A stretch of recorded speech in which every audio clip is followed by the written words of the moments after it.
Yep. Inside, I want to kill myself. We are on an 0-7 run over the last 2 days. After tonight was just complete bullshit.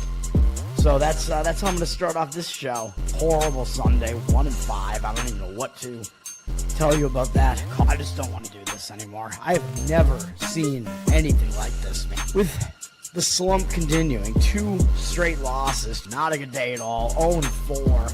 I just have not had a good season, man. What can this slump that I'm on? The slump continues. I've reached a new peak, actually. I'm going to burn my Bruins hat, man. I don't know what is going on with the Bruins. March 8th, is that what it is? I don't even know. It's March 9th, I think. Who even knows, man?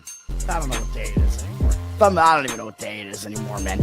Back with you after the worst day that I could possibly have. Back with you, as I always am. Until I die, at least. 0-2 yesterday, and yesterday did not go well for me. 0-5. The worst month that I've ever had in my 18 years doing this. I don't know what to even tell you about this anymore. Broke the slump yesterday as the slump discontinues. The slump continues. Somebody fucking kill me, please. I don't even know what I should do at this point other than potentially end it all.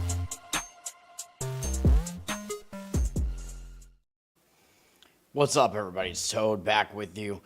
Toad Stool Sports. This is college football Week 13 edition. Week 13, I mean, this is a tricky week, man, because you got to gauge motivation. There are a whole lot of things going on. I've narrowed it down to just 3 plays. Hopefully, we can get this done. It means it's going to be difficult for me to figure out what other plays I'm going to put into my, money pools. Pick 5, pick 6, whatever. And 2 of these aren't even available in the one where I have to pick 6 and pick a best bet. So only one of these is going to be available in that one. So I guess that one's my best bet. This is going to be very, very difficult. I hate this week. I mean, I'll give out a bunch of opinions. Some of those are probably going to be the ones that get into my, pick 'em pools. I mean, the ones that I determine that I feel strong about more strongly. Charles, what's up? Thanks for hanging out. Zach, what's up? Rutgers, Ohio State in the look-ahead spot. Yeah, I mean, I'll talk about that game. I don't have a whole lot to say about that game. I don't really disagree with that, but, yeah, I mean, I'll talk about it. It's not a strong opinion of mine, though. All right. Well, we can get into it, or I can talk about what happened today. Today's not over yet, though, so I guess I'll hold off until tomorrow, though. I'm going to tell you, man, these college basketball plays today, the margins were razor thin, so hopefully, if you listened to the show this morning, I think you won on the 2 that were, right around the number, because the number was just on the right side of it when I gave it out this morning, and the banners actually weren't even updated. The banners that I had, they went 0-1-1 on those 2, but even though I put the banner up at one thing, I mentioned, as I was doing it, I was like, this line is actually moved, so get the better number right now. College basketball, it's really hard to gauge which way the line is going to go sometimes, so I'll talk about it in the morning, even though I'm going to have to talk about a ton of college basketball in the morning, too. Yeah, I mean, the Bruins, whatever. I'll take a 1-0 loss at this point in that game. They better not give up an empty net goal and lose 2-0. I will really be angry about it. I mean, I want the Bruins to win because they're my team. Yeah, I don't know what's going to happen in that game. It's going to be a winning day anyway, though, because I think the Portland Trailblazers, I'm pretty sure, just hit, right?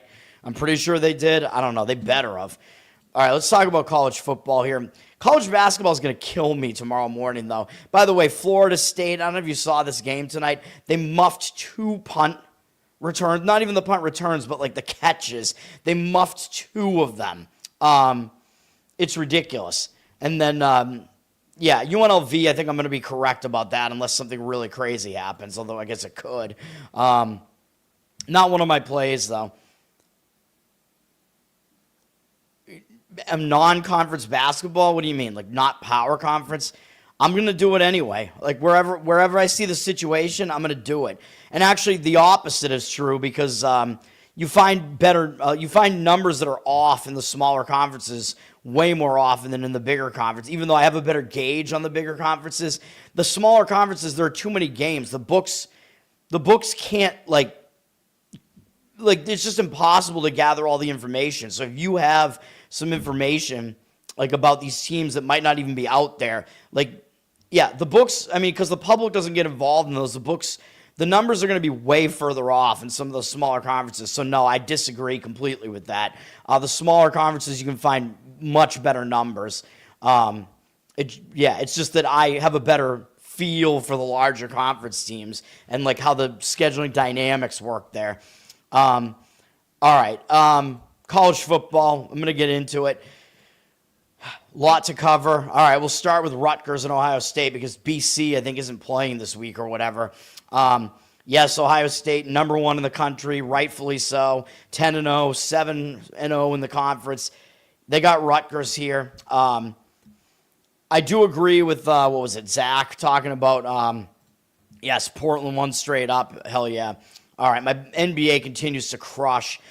Yes, I agree with Zach, basically. I mean, Ohio State, they're the way better team. Yes, they still have some incentive to remain undefeated here in the conference, though, because, I mean, that's the only thing. Like, Ohio State, they don't want to take a loss. That's the only thing. I mean, I don't think they're going to, but they want to make sure they at least win the game because they don't want to have to drop behind any of these teams. Like, I don't know how the tiebreakers are going to work out here. I do have the betting odds up here, by the way, although DraftKings keeps being a piece of shit.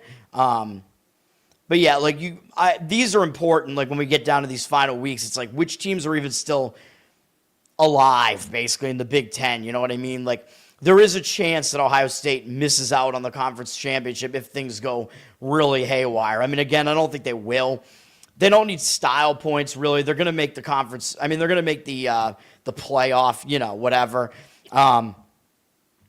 So yeah, I generally agree. I mean, the game against Michigan is huge. It's even bigger for Ohio State because I believe they lost it last year, which is kind of inexplicable. It seems like they just don't do well against Michigan for whatever reason. Although, of course, it didn't even matter. Ohio State won the championship anyway. But yes, it'll be a bit of a revenge spot. So yes, I agree. It's a look-ahead spot, but this is also senior day. This is at noon, by the way, on Fox, so it is an early game, but it's senior day, so Ohio State, they're going to get some motivation from that. They don't need to win by margin, though, and Rutgers is still sitting at 5 wins, so Rutgers is still looking to get a bowl berth, and Rutgers, they'll probably try to step it up for a game against Ohio State. You know, you're not really getting any line value with Ohio State, so yes, I agree with taking the points with Rutgers. I don't think it's a strong play, though. Ohio State down from 33.5 to 31.5, so the line is moving in that direction. 52% of tickets, 57% of the cash on Rutgers.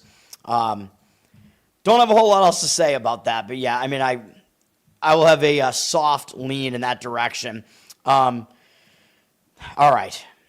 Next game I'm going to talk about Missouri and Oklahoma. Missouri 22nd in the country. So Missouri, I mean, they're eliminated from the playoff, but do they have reason to show up for a game against Oklahoma?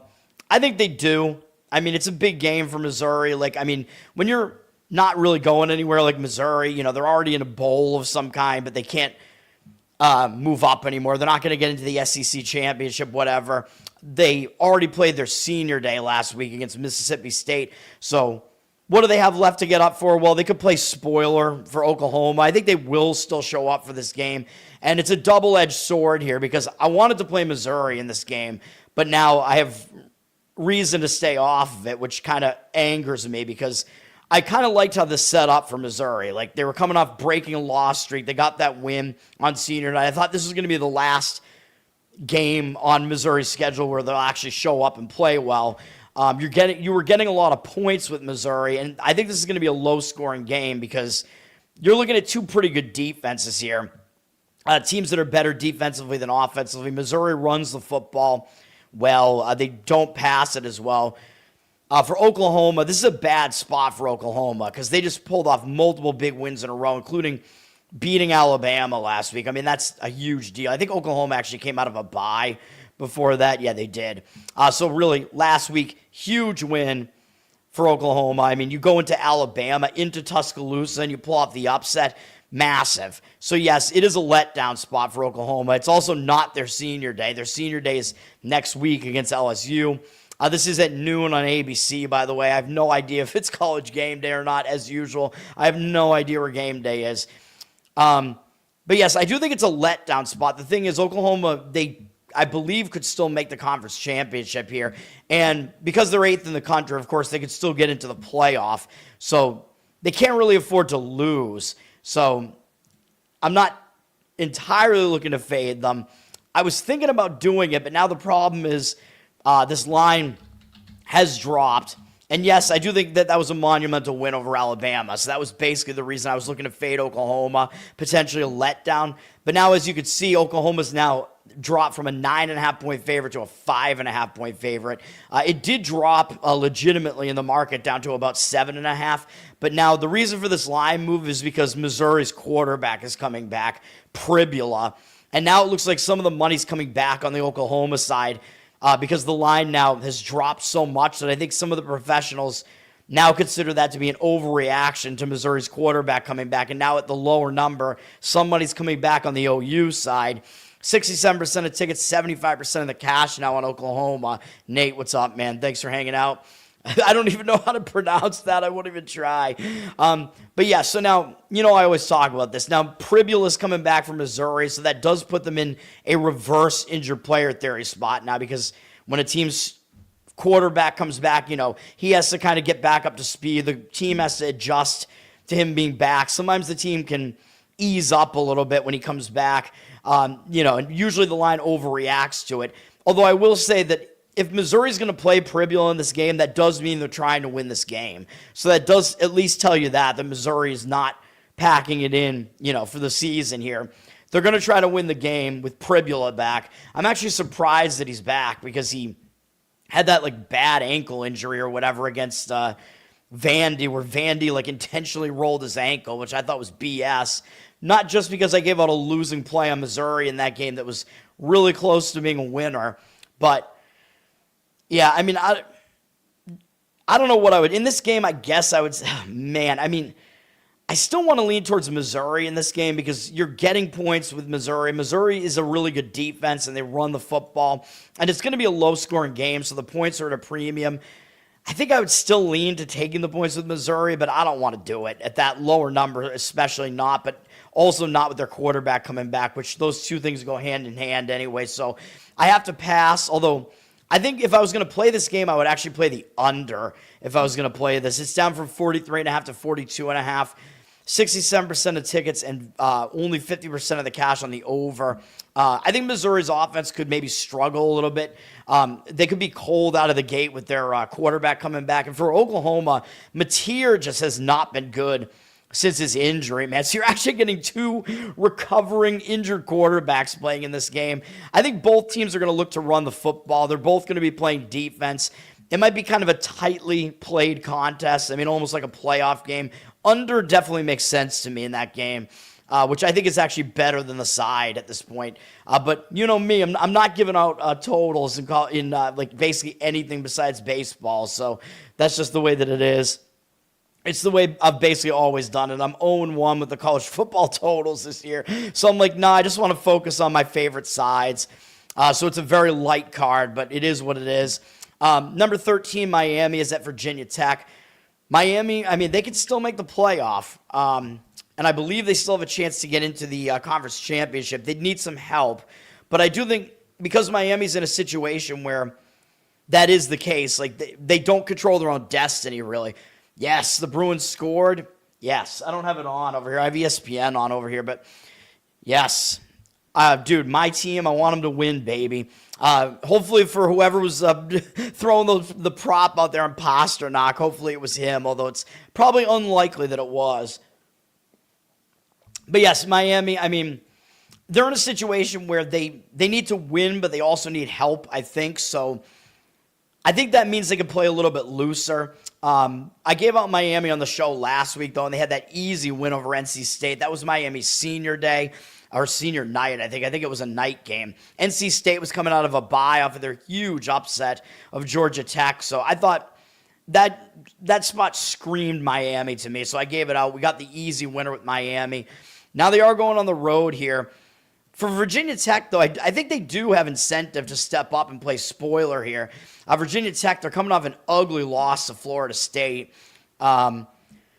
This is their senior day, by the way, Virginia Tech. So this is their last home game. It's on ESPN at noon. They get to try to play spoiler because if they are able to beat Miami, they'd probably be knocking Miami out of the playoff if they were to do that.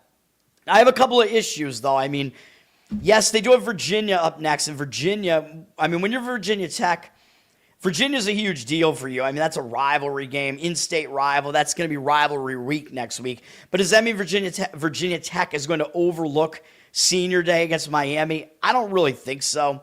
I mean, also Drones, their quarterback, is a senior, so that makes senior day mean a little bit more to them, even though he hasn't had a good season by any means. But, yeah, I mean, I think Virginia Tech will show up here. Then the other question is, there's the other news here now where Virginia Tech has hired James Franklin, who is, the coach who's known for not winning any big games, although he improved Vanderbilt, their program when he was there. Although I think Vanderbilt's current coach, what's his name, Chuck Lee or whatever, I think he's better than Franklin, dude. I mean, he's taken them to another level.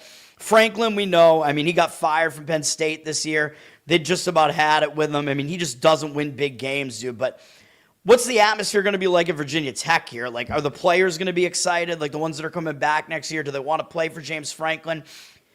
Maybe, but then the other problem is, like, what about the coach here? Because now Virginia Tech, they have a coach who's coaching them for the remainder of the season here. Are the players still going to play for him, or is he's like a lame duck coach now because he knows he's not going to be here next year, right? So I can see that going both ways. So that kind of makes it a difficult handicap. This game is definitely a difficult handicap all around. Miami is up from 16.5 to 18.5, so it's gone through the key number of 17. Miami's public, not surprising. 85% of tickets, only 83% of the cash. Very low total of 49. So the market read, plus the fact that it's a really low total, I would probably take the points with Virginia Tech if I was going to play it. All that being said, but it's not one of my plays. Do what the fuck you want to do. What's up, man? Geeky. All right, hell yeah, Geeky with the score. Do what you want to do, man. I'm gonna try to give I'm trying to give out winners here, but it's gonna be in the best bets segment at the end, man. I don't know if it's gonna take me like 2 hours to get to it though, which I guess is the problem with my show, because I get way too into all these games. Like, I try to get to every game people are going to want to talk about. It is definitely hard. I'm hard right now too, man. If you want to hang around, please do. Otherwise, dude, if you can check out my show, I'm gonna have the best bets at the end of the show here. It's gonna be 3 of them, which is a light card for me. Minnesota at Northwestern. We're still in the noon slate here. Oh wait, I'm gonna skip that for now. I'm talking about the ranked games first, right? Well, I mean, I'm not even going to talk about Charlotte and Georgia because who gives a fuck? Georgia's going to win the game, obviously. USC, Oregon, CBS, 3:30 p.m. Eastern. I mean, this game is going to be a big one. Oh, you're here all day? Hell yeah, man. Thank you, sir. All day long. Hell yeah. Let's get some new viewers here. You're also a Black Santa Claus, so yes. Merry Christmas to you, sir. It is the season. You like Kentucky? I don't really disagree with it. I will talk about that game. That game's coming up shortly, so I'm going to talk about that very shortly. USC and Oregon is a huge game on CBS at 3:30 p.m. Eastern. Number 15, USC. Number 7, Oregon. Both of these teams could potentially make the playoffs still. Oregon, obviously, in better position to do so. There is a chance that these teams could make the Big Ten championship, although it looks pretty unlikely because you have Ohio State and Indiana both still undefeated and unlikely that they're going to slip up. Although I guess Ohio State could actually slip up because Michigan always beats them. But either way, this is a big game. Both teams are going to show up for this. The handicap in this game I actually think is somewhat simple for me, although this is not going to be a play for me. USC is coming off a difficult game against a physical Iowa defense. This was a loser for us on the show last week. I gave out USC minus the 6.5. They only won by 5. They started out bad in the game. Iowa didn't score again for most of the game after they were up 21-7, but it was too much of a hole for USC to get out of. I mean, they won the game, and they did have a final possession where they could have potentially covered, but that Iowa defense is definitely strong. USC coming off of that difficult game to come off of. Now they're going to Oregon. USC is the better offense here, but Oregon's offense is not that much worse, and Oregon has the way better defense than USC, so I think I would lean to Oregon here. And Oregon's got an extra day of prep here because they played on Friday. They easily beat Minnesota, and this is senior night for Oregon. These teams didn't play last year. It's weird, dude. These teams are in the Big Ten now. It seems like a Pac-12 rivalry. Both these teams are staying on the Pacific Coast for this one, so there's no huge amount of travel involved here either. Both teams beat Iowa recently, so that's kind of a wash as far as the recreational bettors will look at this. The public will be on Oregon because they are the higher-ranked team, even though I think sometimes the public will see a ranked matchup like this and be like, oh, I'm getting a ton of points with USC, and kind of want to lean that way because, oh, these two teams are competitive, take the points. But I would lay it with Oregon if I was going to do it, even though it looks like the money's actually coming in against it a little bit. They're up from 10, going through the 10 to 10.5. So, I mean, if you do like Oregon, I think you got to try to find the 10 because it is a key number. I wouldn't really want to lay 10.5. 59% of the tickets, only 52% of the cash on the Oregon side. So the market read right now is against Oregon, but I lean to the Oregon side in that one.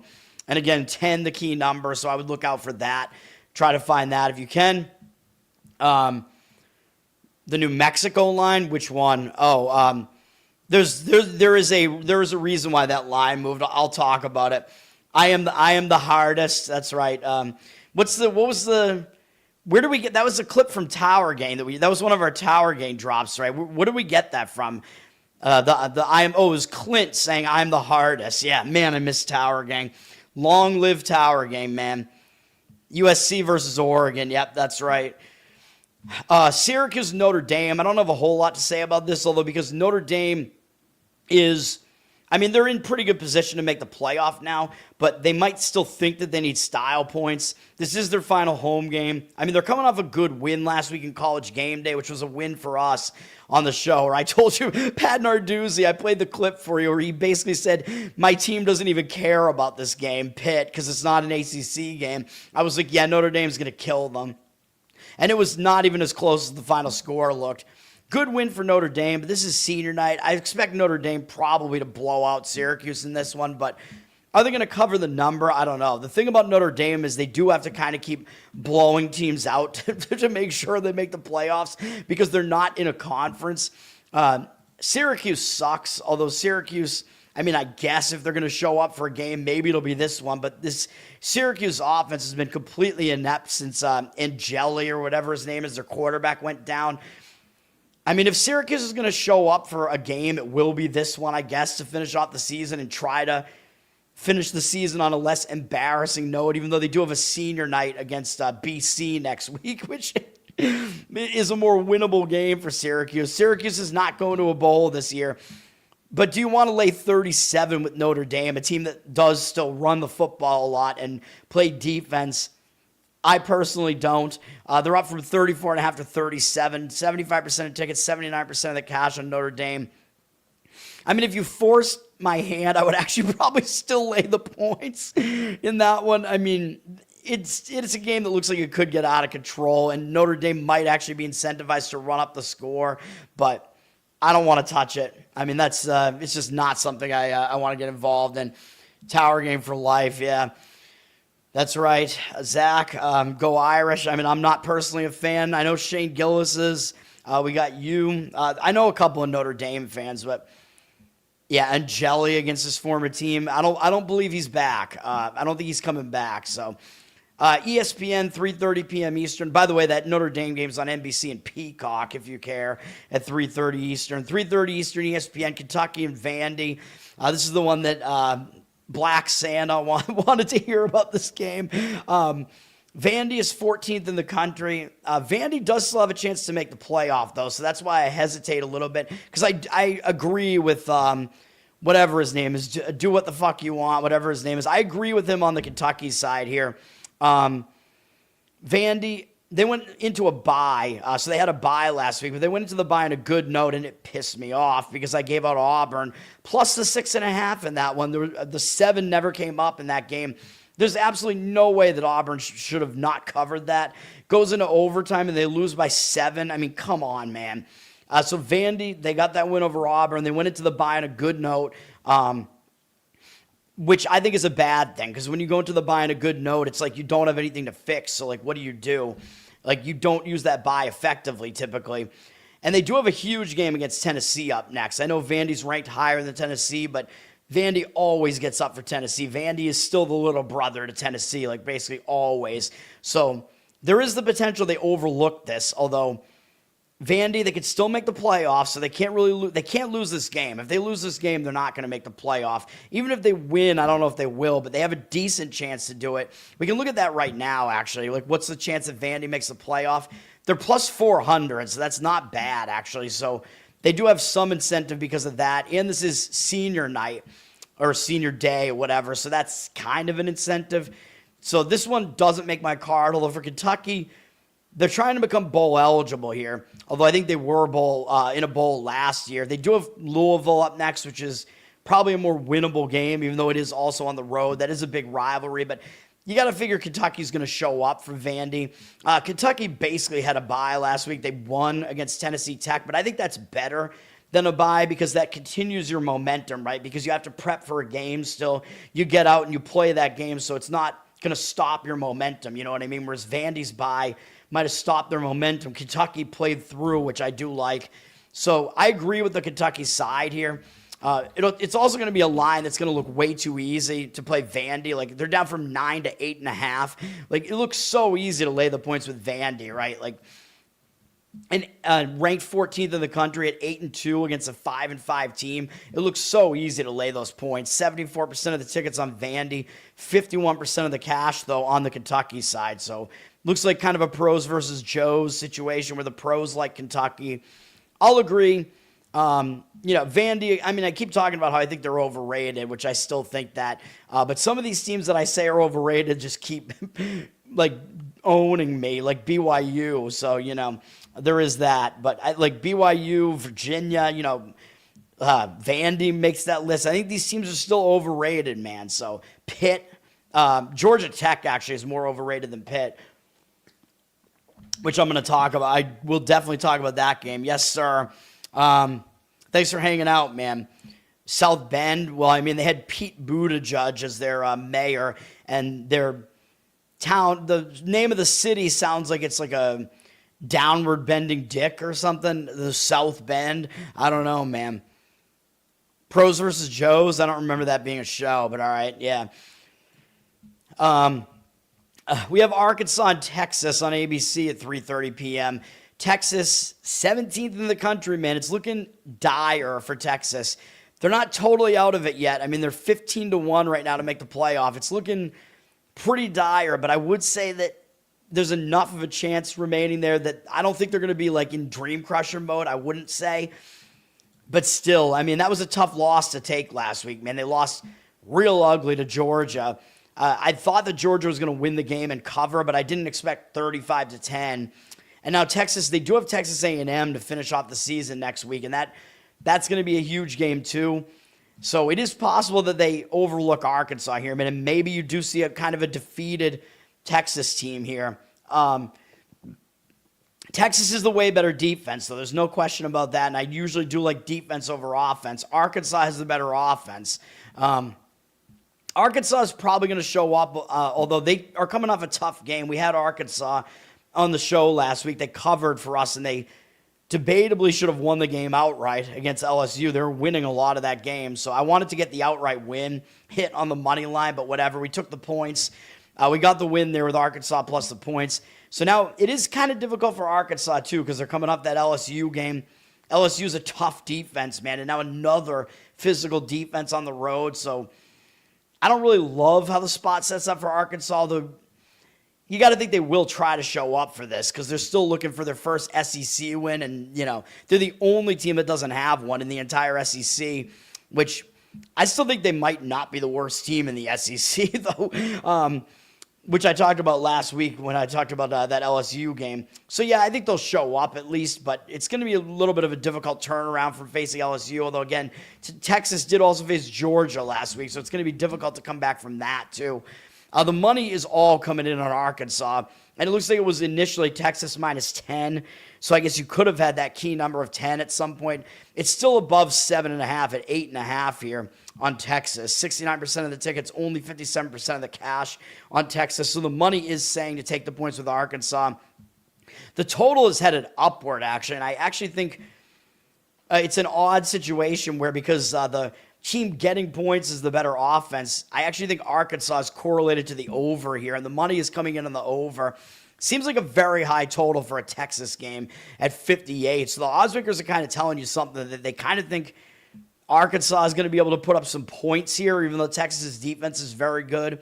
Maybe they're also saying Texas's offense actually will have an easier time because Arkansas's defense isn't good. So, yeah, I mean, the over, I wouldn't disagree with the over just because it looks so weird to see that total be so high in a Texas game. And I could see, both defenses kind of, like hurting the teams are just kind of physically punished coming into this game, So the over kind of makes sense to me. I would also take the points with Arkansas if I was going to play the side. But we will see. Charles, what are we saying? About Angeli. Justin, what's up, man? Missouri State, Kennesaw. KSU, whenever I see KSU, I think that's Kansas State, man. I'll talk about that when I talk about the additional games. Tulane and Temple, 3:45 Eastern on ESPNU. Tulane is in the rankings now, and I always talk about when a team like cracks into the rankings basically for the first time or whatever, they tend to kind of have a little bit more of a target on their back, and sometimes they can tend to fall flat in that game just because they see that number and it kind of like messes with you mentally. As far as Tulane is concerned, I don't think they're in a great spot here. I would be looking to fade them here. They came off that huge win over Memphis a couple weeks ago, and they didn't have the letdown last week, and they still won against FAU. Although if you look at what happened in this game, Tulane did not play well in this game. FAU actually outgained them by almost 70 yards. And even though Tulane was +3 in turnovers, they still only won the game by 11. That's not a good sign. If you're +3 in turnovers, you should be blowing that other team out, and they didn't. And Tulane was a big favorite in this game, I assume. Yeah, 17.5. They didn't cover the spread. So some things about that game don't look great for Tulane. They got it done, though, and it was a flat spot for them. Now they're going to Temple. Tulane, the reason why I don't really want to fade them still, though, is because Tulane is still sitting here. They're in line to get into the American Championship right now, so they still want to maintain that position. And there is, I believe, a shot that they make the playoff. Oh, I'm looking at it right now. Playoffs? What? Can they really make the playoffs? I don't know. Can they? Playoffs? Don't talk about it. Playoffs? You kidding me? Playoffs? I just hope we can win a game. Another game. Tulane is, they're looking pretty good to make the playoff right now, +190, but their hopes are going to be pretty dashed if they don't win. But that does mean there's pressure on them, and they're laying a lot of points. They're going on the road to Temple. Temple's sitting at 5-5, and for a team like Temple, they don't make the bowls that often, really, I don't think. For Temple, they've had multiple cracks to try to get bowl eligible, man, and they still haven't done it. But now this is senior day for them against Tulane, so I do expect them to show up, and it's not likely they're going to be able to get that bowl eligibility by going on the road to North Texas next week. So I think Temple's going to show up here, man, and this is probably going to be their shot to try to get that 6th win at this point. I would lean to taking the points with Temple in this one. Even though there are reasons for Tulane to still be motivated here. Tulane doesn't really need to cover, though. They need to get out of here with a win, and the pressure is on them. 73% of tickets, only 70% of the cash on Tulane. They're up from 8.5 to 10. So if you like Temple, you're probably going to get the key number of 10 there. So that is the way that I would go in that game. I would take the 10 with Temple if I was going to play it. I just have a few concerns. I'm really trying to narrow it down to fading teams that I just think have very little motivation this week. So that's what I'm trying to do. All right. Justin is a representative of Missouri State, yes. You're Suki. You're a representative. You mean yes? Both of you are representatives of the state of Missouri. All right. Where did I leave off? Oh yes. All right. ESPN 2. We got Kansas State and Utah. Utah ranked 12th in the country here. I still think Utah is better than BYU. I still think Utah's the second best team in the Big 12. Utah could still make the Big 12 title game, man. So Utah's still got something to play for here. They won easy last week at Baylor. I mean, they looked good in doing so. Kansas State, they're still trying to make a bowl here. But, I mean, Kansas State, I mean, they came into the season thinking they were going to contend for the Big 12 title, man. And those hopes are completely gone. So, I don't know. I mean, I think we might see a kind of defeated Kansas State team here. I mean, they didn't look good last week against Oklahoma State either, though. Although the fact that they played that badly means maybe they were looking ahead to Utah, because I mean that game was also sandwiched in between Texas Tech and Utah, so maybe that was part of the reason they didn't really show up in that game. But Kansas State, I mean, I just don't know how much they even care about bowl eligibility, because this is a team that's always in bowls, and their sights, to start the season, they had their sights set way higher. So they're going to be disappointed. They're probably going to be a team you want to look to fade in a bowl game if they make the bowls, which they probably will because they play Colorado at home next week. So Kansas State probably wins that game. They're not going to win this game at Utah, though. The question is Utah going to cover this number? I mean, I don't know. It is senior night. I mean, it's going to be tough for K-State to have to go into elevation here, I would say. Kansas State had trouble, I think, going into elevation last year, right? Wasn't that one of the games I gave out on BYU last year? I don't know. I forget. I seem to remember that. I think BYU benefited off a lot of turnovers in that one, but I think I gave out BYU at home against K-State last year. Maybe that was 2 years ago, and I don't even remember. Whatever. But it is going to be tough for them because they're going to be facing a Utah team that is motivated. Because, again, Utah could still potentially win the Big 12. So Utah making the playoff is not totally out of the question for Utah here. And they were my preseason pick to win the Big 12, although I don't think they're as good as Texas Tech. I do think they're better than BYU. I'm rooting for Utah just so that I can be right. Utah up from 16.5 to 17 here, 61% of tickets, 70% of the cash. The money is coming in on Utah. It's going through that key number 17, so that is a pretty key move there, a big move through the key number 17. I would probably lean to laying it with Utah, but I'm not going to get involved in that one. Big Ten Network. I mean, none of the games I'm talking about right now are going to be games I'm going to give out a game I'm going to actually play here. Morrison, like Jimmy Stewart. Really? I don't know. Jimmy Stewart's voice is not that high pitched, right? I've watched those Hitchcock movies recently. Oh, okay. Okay, Z. I know who you are, but I won't say your actual name. I get you. You don't make the NHH covers. That's true. I'm the only one, baby. Me and Foundering. Although Foundering, I love that dude. Great piano player. Great at making up satirical like lyrics and whatever. He is hilarious.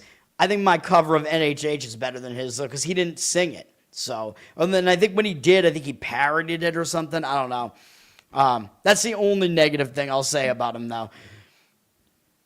Full name and picture. Yeah, Charles, you're hanging out with us here. You're going to be in trouble, man. Big Ten Network at 4 p.m. We have number 18, Michigan, against Maryland. Maryland, very outside chance that Maryland can become bowl eligible, though they need to win this game against Michigan and then win whatever game they have. I think they have Michigan State to finish the season. Is that right? Yeah, at home. So this is not senior day for Maryland. That'll be next week. Maryland, they've been ugly, man, for most of the season. By which I mean their players are not good looking. But once Maryland started conference play, it's been really, really bad for them. Their only win was somehow they won on the road at Wisconsin as a big underdog. And since then, they haven't won a game at all. They'll probably show up, though, for a game against Michigan, especially because Maryland played horribly last week against Illinois. So I do think Maryland will show up for this. For Michigan, it's kind of a weird spot to have to go out to Maryland still. But Michigan is coming off a very bad performance against Northwestern in Wrigley Field last week. Michigan had to win this game on a field goal right at the end of the game. So I think Michigan, they could be focused just because of that, because they really didn't play well against Northwestern. And they had an escape, man. I mean, this Michigan team, they can't lose at all right now. And they almost lost. Northwestern almost spoiled the party. Michigan, 10.5-point favorites in that game, almost lost. Michigan still staying alive. I mean, what's interesting about Michigan is they could still make the Big Ten championship game if they beat Ohio State, because then they would tie Ohio State and take the tiebreaker from Ohio State, which is insane to think about that being a possibility. And Michigan has them at home next week. That could mean it's a look ahead for Michigan, though. They got to have this weird travel out to Maryland.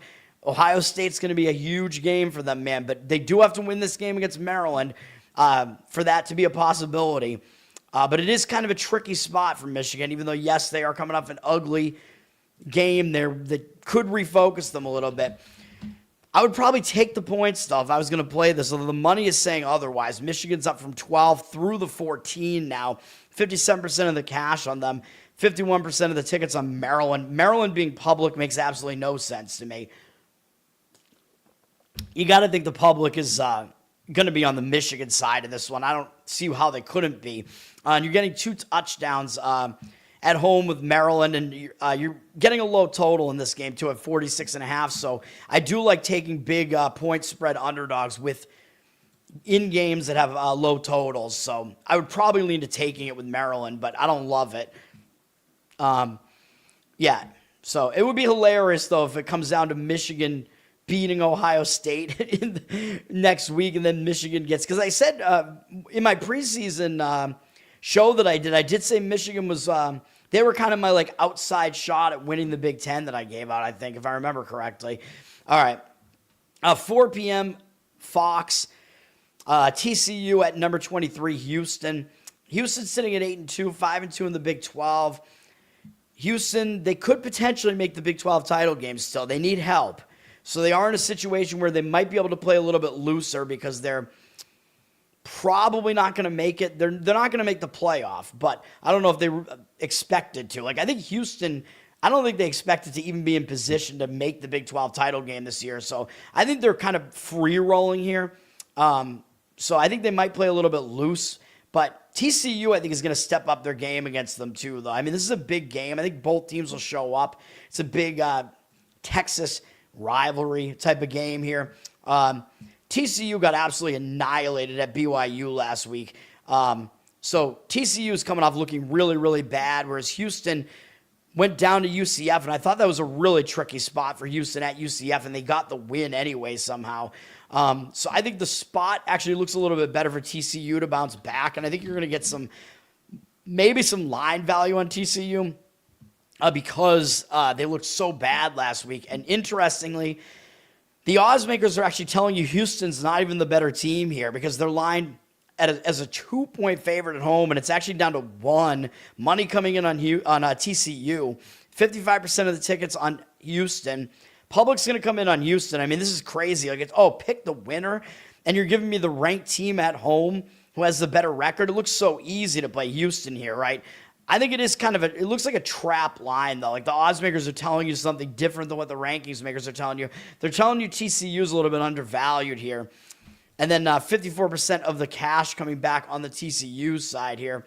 So, yeah, and TCU had that ugly game against Iowa State where they somehow, they came back, they had the lead late, and then they blew the game. I think it was a weird play that I think it was like a punt return, like a huge punt return for Iowa State or something like that got them that win. I forget, but TCU, I mean, that was a weird game for them too.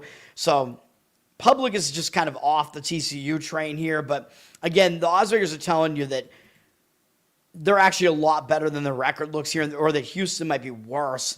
Although this is Houston's senior day, and the thing about Houston is they are still the better defense out of these two teams. I think TCU is the better offense, but I'll agree with the TCU side. I mean, the money is coming in that way. I don't want to do anything with it, though. My covers are great. Thank you. So, yeah, I mean, I think they're not that good. I taught myself ukulele. I mean, I've always been a singer. I think my voice is okay. Ukulele, I'm not very good at it. I don't know. I just kind of make it my own. Maryland, I'm not a fan of the state, yeah, to be honest. Bruins are up 2-1. That means it's over. Overtime is sudden death in hockey, man. That means they won, which is great because that means we scooped the pot, man. Because if they had lost, it would have been a push with making your own +1 puck line. Hell yeah, Bruins. All right, ESPN, 7 p.m. This is a game everybody's talking about, man. Pitt at number 16, Georgia Tech. Georgia Tech is 9-1 overall. Pitt 7-3. Pitt dropped out of the rankings last week because they got crushed by Notre Dame. Both of these teams played horribly last week, though. Pittsburgh got annihilated at home on College game day, but I showed you that video of Narduzzi, man, where he was telling you, we don't care about this game. So I said, all right, Notre Dame's going to kill them, and that's what happened. Pittsburgh is focused on these ACC games, man. So Pitt, they looked really bad last week, but everything is still in front of them. Georgia Tech, though, they look pretty bad, too. And I mentioned I leaned against Georgia Tech last week as well. They had to go up to Boston College. Kind of a tricky spot up there. And BC almost won the game, man. BC was in position to win that game, and they blew it. Like, BC almost pulled off an upset. BC kind of made that their, like, statement game. It looked like that was the game that BC really rallied for, and they lost. That is brutal, dude. Like, this week, if BC was playing this week, this would be a week to absolutely fade BC, but they're not playing this week. I don't know if they're playing next week, but a week removed from it, maybe less of a fade spot. If they're playing next week, it'll be some rivalry game anyway. But yeah, so both of these teams are coming off bad performances, so they're both going to be focused in this game. Now, I think Pitt is the better defense, though. Georgia Tech, they're a good offense. They're a balanced offense. Their offense is better than Pitt. Pitt, I don't think, can run the ball very effectively, so I don't love that because I usually like to take teams as underdogs that run the football. Although they're only a slight underdog here. Georgia Tech down from 3 to 2.5. 75% of tickets, only 65% of the cash on Georgia Tech. So the public is on Georgia Tech.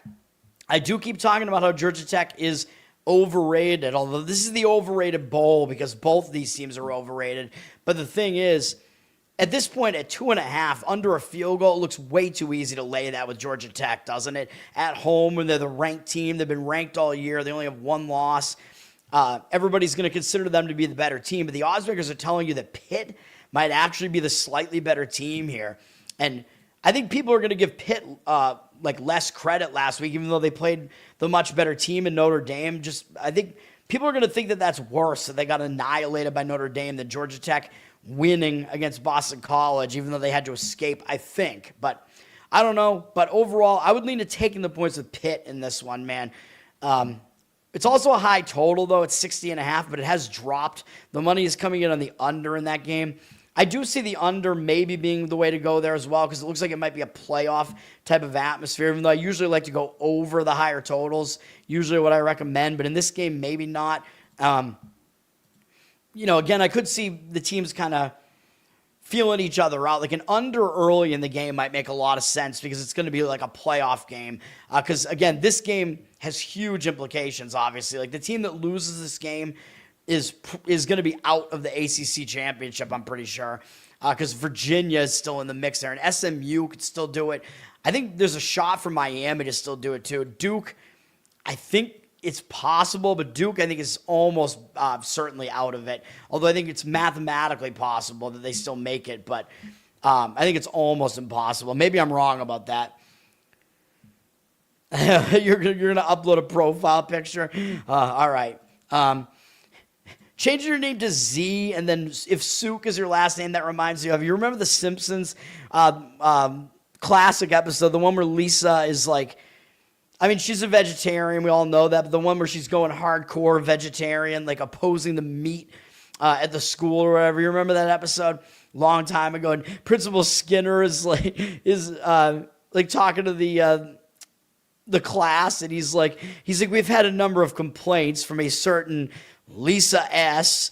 Oh, no, that's far too obvious. Let's call her L. Simpson. Dude, I love those old Simpsons. The show used to be so good, man. I used to love those old Simpsons jokes, and now it's just gone fully, like leftist BS. Simpsons used to be awesome, man. It was the greatest show of all time in its heyday, and they had to go and ruin it because I would have said it was the greatest show of all time if it didn't get as bad as it is now. All right. So, lean to Pitt in that one. All right, we're almost through. We're in the night slate here. ABC, 7:30 p.m. We got number 20 Tennessee and Florida. This is maybe we call this one of the disappointment bowls because Tennessee, they expected to make the playoff this year, and they're not going to. Florida's not even going to make a bowl unless they get to 5 wins somehow and then petition. Because sometimes if there aren't enough bowl teams that are 5 and 7 can petition. If they're like a team with a massive fan base, they can actually still get into a bowl. So I guess Florida could do that, maybe.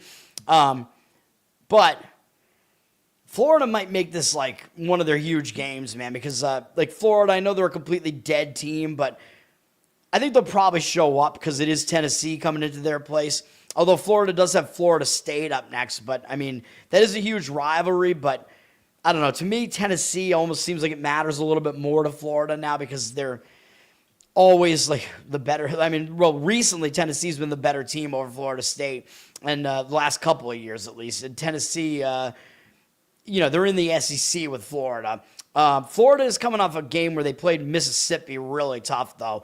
Florida was on the road at Ole Miss, and Florida was in that game. They were only losing by 1 score late in that game. I had it on downstairs for a while.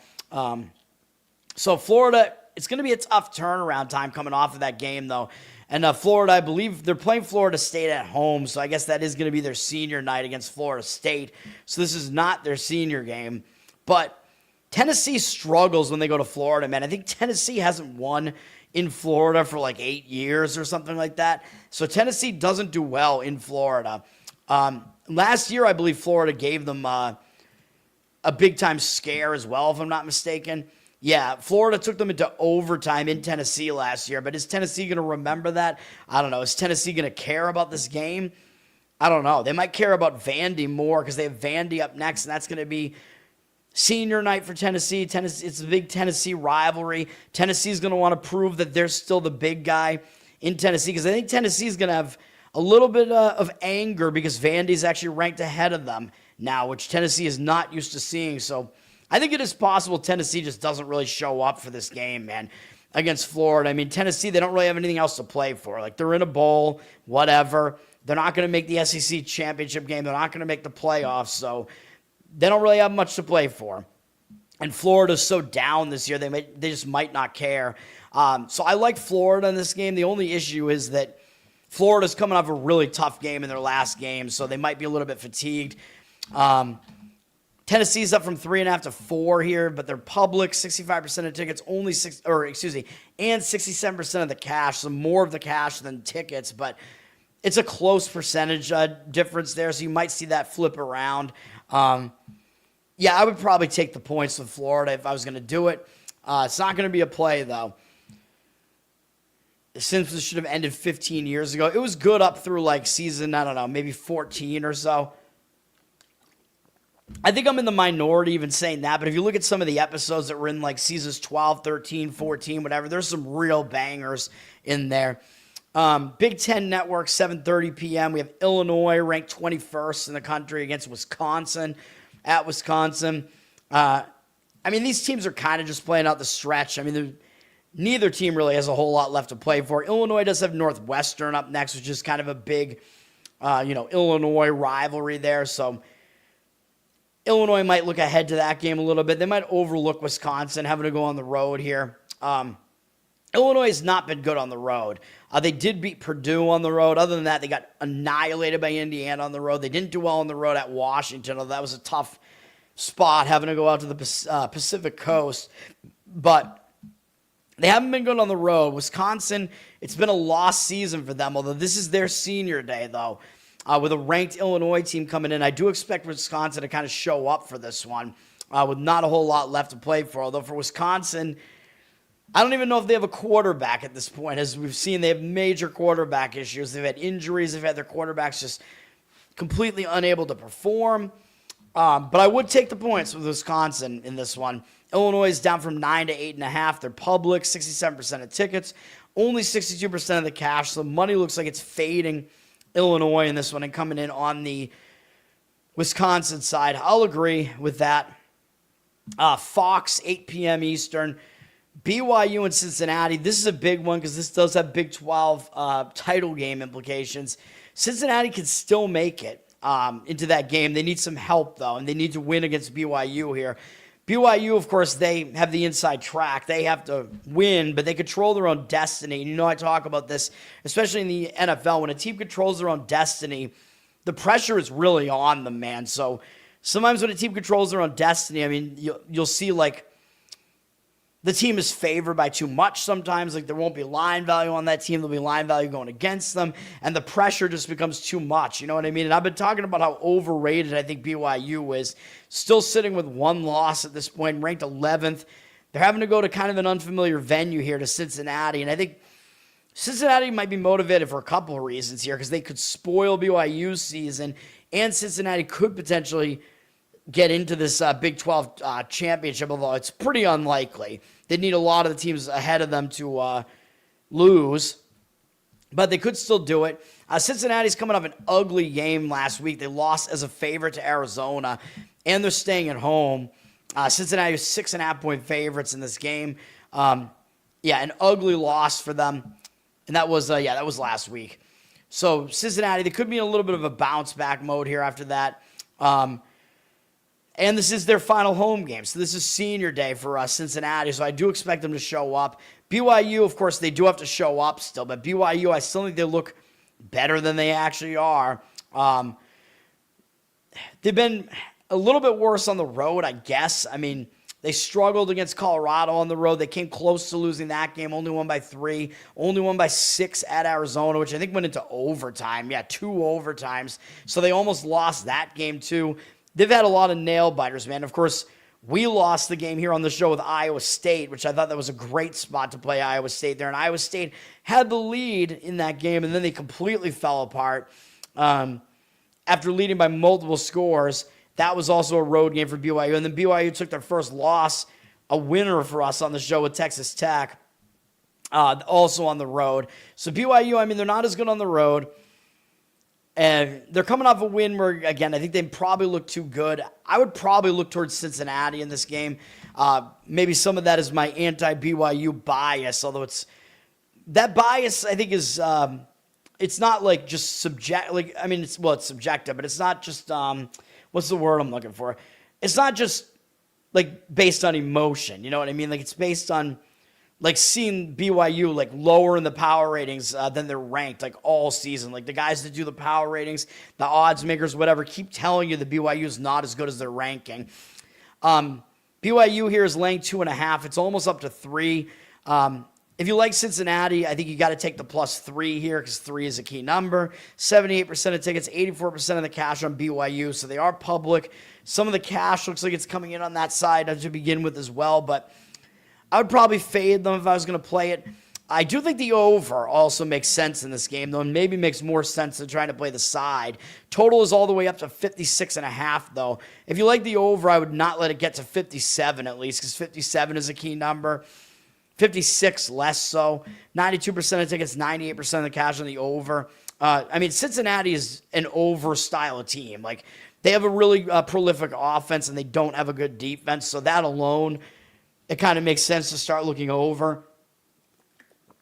But yeah, I mean, I think BYU, kind of more of an offense-oriented team to some extent as well. So those are my thoughts on that game. Z, you did put a profile picture in there. There you go. Rutgers is your only bet. All right. That one, man. I mean, I don't love it, but you're gonna just go with whatever I tell you to. It's a lot of pressure on me, man, to give you out winners. I mean, I'm trying to do that. Masters of their domain. I got to get some Seinfeld drops in here, man. Yeah, not arbitrary, I guess, is the other way to put it. All right. Final game on the ranked slate here at 8 p.m. Eastern on ESPN2. Number 25, Arizona State at Colorado. Arizona State, I think they could potentially still make the Big 12 title game. Well, if Cincinnati can, Arizona State still can. They need help. They would need to win, and they would need help. I don't think it's going to happen for them because they're without their quarterback now. Their offense is really taking a dip without him, without Leavitt. He's done for the season. But Arizona State is coming off a real ugly game against West Virginia last week where they barely got the win. Arizona State had a nice upset in the prior game against Iowa State on the road. So I don't know. I could see Arizona State maybe refocusing after that bad game against West Virginia where they barely won. But Arizona State does have Arizona in the rivalry game to finish off the season, although as I'm going to talk about in a bit, I think Arizona has more reason to look ahead to that game. Arizona State, again, they might have more reason to show up in this game just because they still could potentially get into the Big 12 title game if a lot of things fall their way. For Colorado, they've had an embarrassing season. This is their senior day.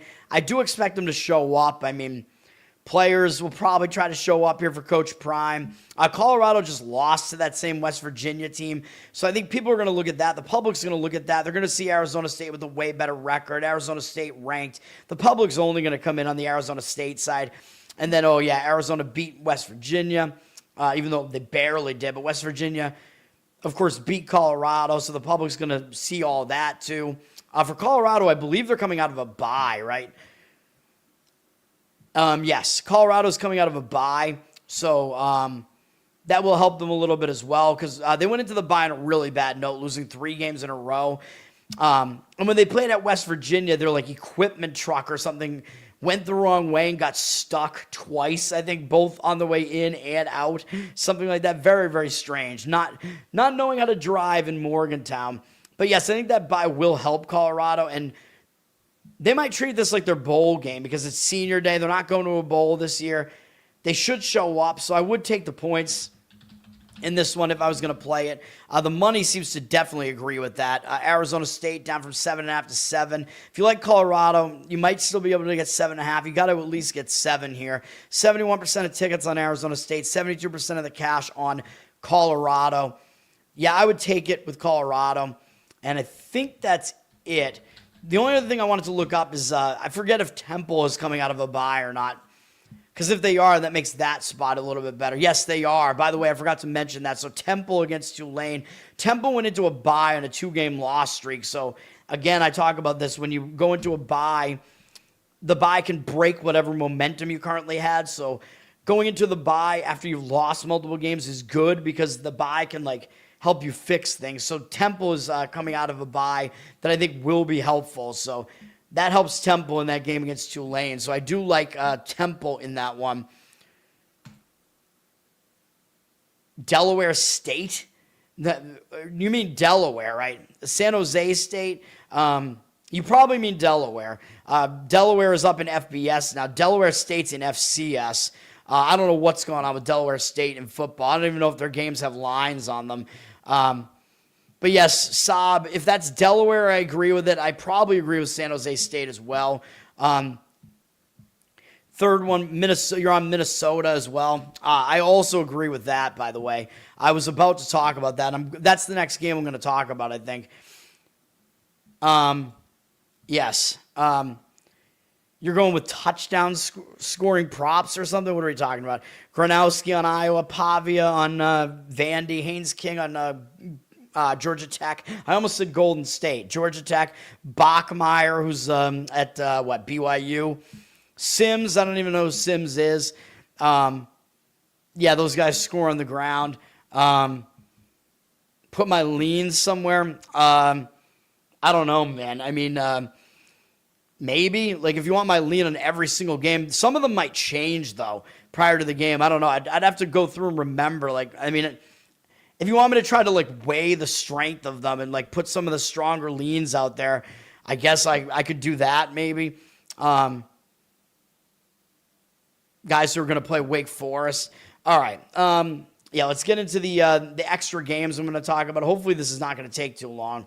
Man, because there are a lot of games with conference implications here, man. All right. What do we have here? Minnesota Northwestern, Big Ten Network, Wrigley Field again. So now there is a little bit of an advantage for Northwestern here because, well, first of all, I mean, it's a semi-home game for them in Chicago, but still, Northwestern played at Wrigley Field last week, so they're used to the venue, which Minnesota is not. So there is a slight advantage there for Northwestern, but I don't like the spot for Northwestern. I mean, they took Michigan to the wire last week, man, in the same venue. That was huge for Northwestern. So, yeah, I mean, they almost won the game. So I think that's kind of a deflating loss for Northwestern there. Taking Michigan right to the wire and losing literally on the final play of the game on a field goal. It's just not good, man. And in this game, I think Michigan completely, outgained them. Yeah, Michigan outgained them 496 to 245. So Northwestern didn't even play well in this game, and the game was still close because Michigan was totally unfocused and had 5 turnovers in the game. So Northwestern +5 in turnovers still lost the game. They got dominated statistically, man. Michigan, outgained them by whatever that is, 250-something yards. They out-first down them 25 to 11. Outpossessed them by only 6 minutes or so, but still. The game was closer than it the game looked closer than it actually was. Now Northwestern's coming up with that, and they do have a big game against Illinois up next, so it's a sandwich spot because that is a rivalry game. Big game, Northwestern. They consider themselves to be a little brother to Illinois in the state of Illinois, so I think they'll look ahead to that game as well. Oh, Sims is the backup for Arizona State, with Levitt out. All right, that's true. I don't think he's very good at all, though. So, yes, I agree with Minnesota here. I think it's a tough spot for Northwestern to try to come focused here. Although, Northwestern, they're trying to make a bowl, which does kind of mean something because they didn't make a bowl last year. So that does worry me a little bit that maybe they will still show up for that reason. And it is senior day for them, so there is that. So a couple of reasons why I kind of want to just leave it off my card. This one was close to making my card. So the games that I can tell you if you want, the stronger leans, the games that I've talked about so far that almost made my card, Minnesota plus the points and Temple plus the points. I definitely like the Temple one. Out of the other games I talked about, I don't think I really was that strong on the other ones. The money is saying Northwestern here, though. Minnesota's got 57% of the tickets and only 52% of the cash. Because if you look at the records, Minnesota actually has the better record. And Minnesota, I mean, they've already accomplished their goal, so that's the problem. Is Minnesota going to get up for this game? That's kind of the issue. That's the other issue I have with Minnesota is what's the effort going to be like on their side? Because they're already in a bowl. They already have their 6th win. They're not going anywhere. So are they really going to show up for Northwestern? I'm not so sure. Going to Wrigley Field, and they're coming off that primetime game where they had to go to the Pacific Coast, and they lost to Oregon. I mean, everybody saw them look really bad against Oregon, sure, and I guess some people were complaining the refs were helping Oregon, but I don't know. I think Oregon destroyed Minnesota anyway.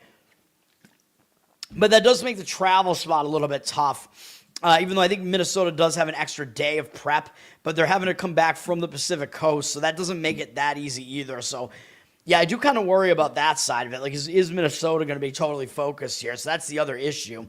They're already bowl eligible. So, but that does kind of mean they can play loose in a way. Whereas Northwestern's going to be maybe playing tighter. Although that kind of conflicts with saying that it's a sandwich spot and they might not show up. So, I mean, I have a lot of conflicting thoughts about this. And then the market read says Northwestern, which is bizarre. It might change tomorrow, though. 57% of tickets. Oh, now it did change to Minnesota. 57% of tickets, 59% of the cash on Minnesota. Northwestern did drop from 4 to 3.5.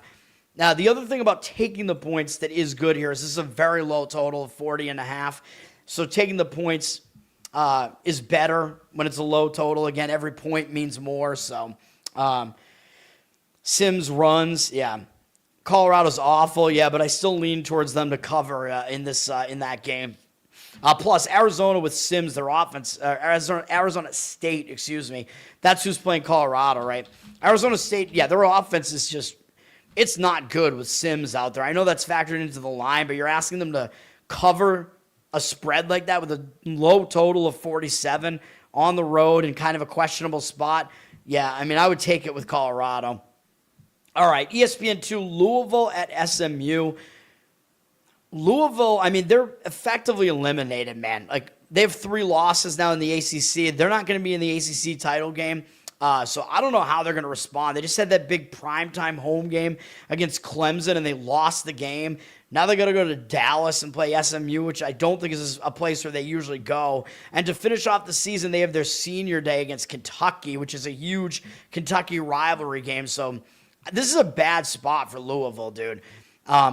I'm not sure that they're going to totally show up. And SMU has more motivation here because SMU is sitting 4th in the ACC with 1 loss. SMU could still make the ACC championship game here. So SMU, I think, is going to be more focused. However, SMU is coming out of a bye, and that bye could have been a momentum stopper because they went into the bye after upsetting Miami, huge win for SMU, and then they went up to BC and they beat me because I gave out BC plus like a double-digit spread there in Red Bandana Day for BC or whatever it is, the 9/11.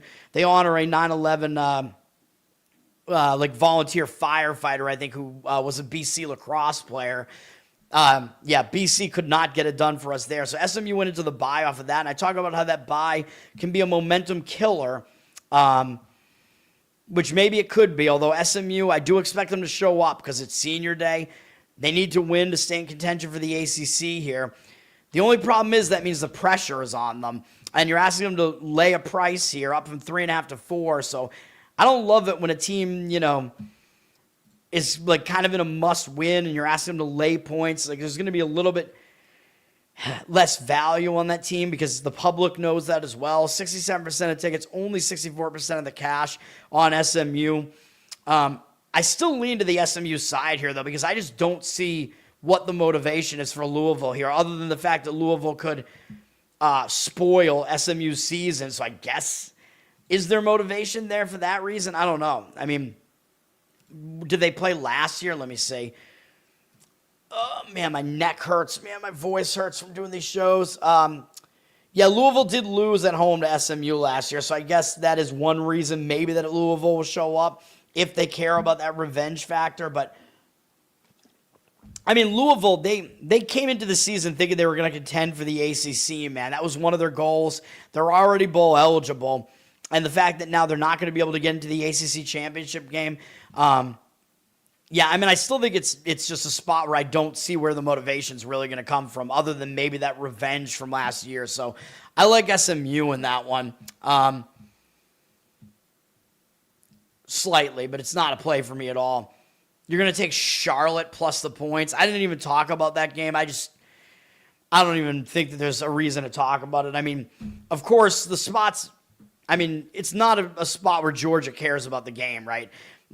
Georgia still needs to make the playoffs, so they can't really lose, even though it's an out-of-conference game. Georgia can't lose that game, certainly. They're not going to lose, though.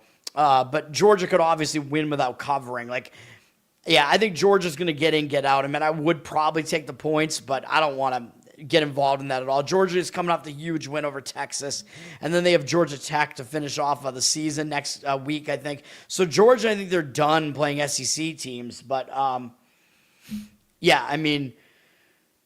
don't know. Even though it's not an SEC game, Georgia still needs to at least win it. Gio, what's up, man? Yes. I lean to Minnesota still in that game. Yeah, taking the points. But I have a lot of reservations with that one, which is why it does not make my card. I know I'm all over the place here. My strongest opinions I'm going to give out as my best bets here. Maybe I overanalyze these things. A good point with Minnesota. Yeah, I worry about Minnesota's motivation there. I think it is a bad spot for Northwestern. I would still fade Northwestern there. So yes, I lean to Minnesota plus the points, and I think it's still probably one that would be in my top. It might make my pick 6, pick 7. I'm not sure yet. It might be in there. You don't think SMU is impressive? Well, the entire ACC is not impressive.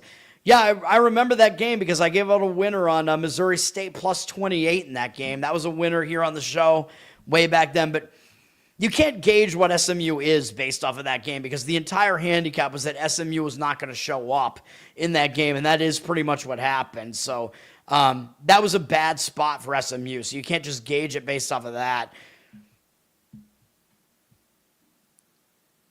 a couple of free plays. Everything I give out on the show is free, man. My best bets are just going to be at the end.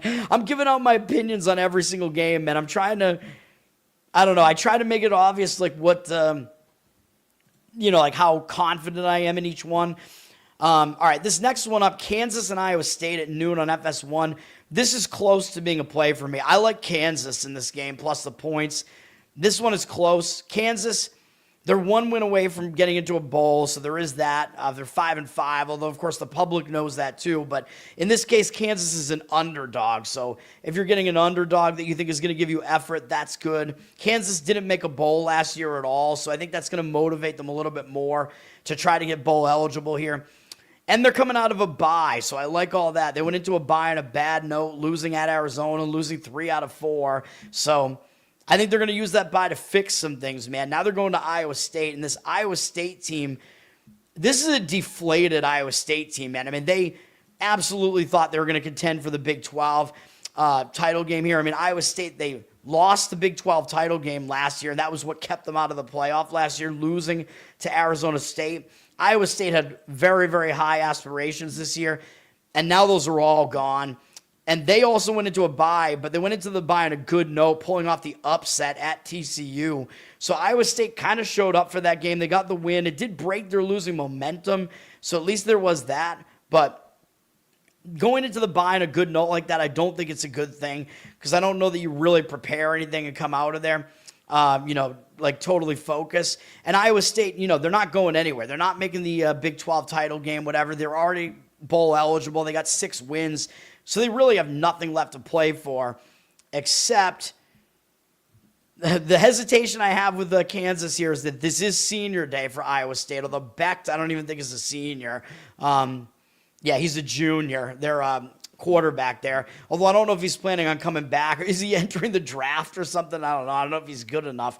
So that is kind of a question, but it is still their last home game. And the other thing is, I believe Kansas did beat Iowa State last year in a crucial game. Yeah, so Iowa State was undefeated last year until they lost to Texas Tech by 1. And then I think that hung them over into the next game, and they lost to Kansas as well. So if you think revenge for last year is any sort of motivator, then that's something, I guess, for Iowa State here. But I think there's a lot more motivation on the Kansas side. I do think that, I think I am going to be fading at least one team in their senior day today once I get to my best bets. And I think Kansas getting to a bowl is more meaningful, so I like Kansas in this one. Iowa State's down from 4.5 to 3.5 here. 55% of the tickets on Iowa State, but 54% of the cash coming back in on Kansas. I'm tempted to do it. I don't know if my reservations are really that powerful on this one. Should I add this one? This one is very, very close to being a play, man. I just don't know if Iowa State's really going to care about revenge for last year. Senior day, how much do they really care about that as well is kind of a question. You know what? Let's do it. Let's add a play. I'm going to have 4 plays now. I'm going to add Kansas on the fly. Oh, God. Somebody help me. All right. Let's see. Kansas, what can we get on this? You got to at least get 3.5 on this, though. It looks like there should be a 4. No, it looks like it is 3.5. It's down from 4.5, but still, 3 is the most key number. So, yeah, you can get plus 3.5 still. All right, let's do it. Because I think you're absolutely going to get motivation out of Kansas here, at least. The way they're coming out of the bye, looking to get into a bowl for the first time in 2 years. They were in a bowl 2 years ago, although I think they lost it to UNLV, so they haven't won a bowl in a while. There's your first play there. It's an early one. Kansas plus 3.5. So that's one of them. All right. Sometimes I do that. Sometimes I change my mind. There you go. Black Santa. There you go, man. Yeah, it'll be a Connect 4. I mean, you're going to need a Connect 4 if you parlay these things, which I would not recommend doing. I don't recommend alternate spreads either, unless you can really get, unless you can get a really good price on it. I don't really recommend doing it. But you like Kansas State? Wait, well, I already talked about the Kansas State. I do not like Kansas State. So, yeah, I mean, you guys can all give out, what you guys are doing. Yeah, you have Kentucky. I do agree with that.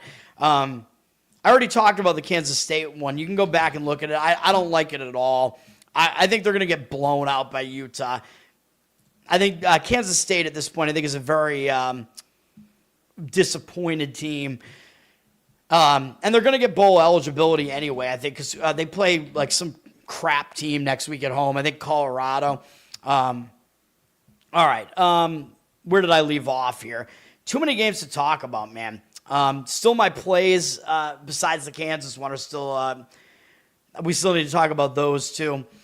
Washington State at James Madison is just a weird one at this point because James Madison, they're already in the Sun Belt Championship now because they're 7-0. They already won the Sun Belt East.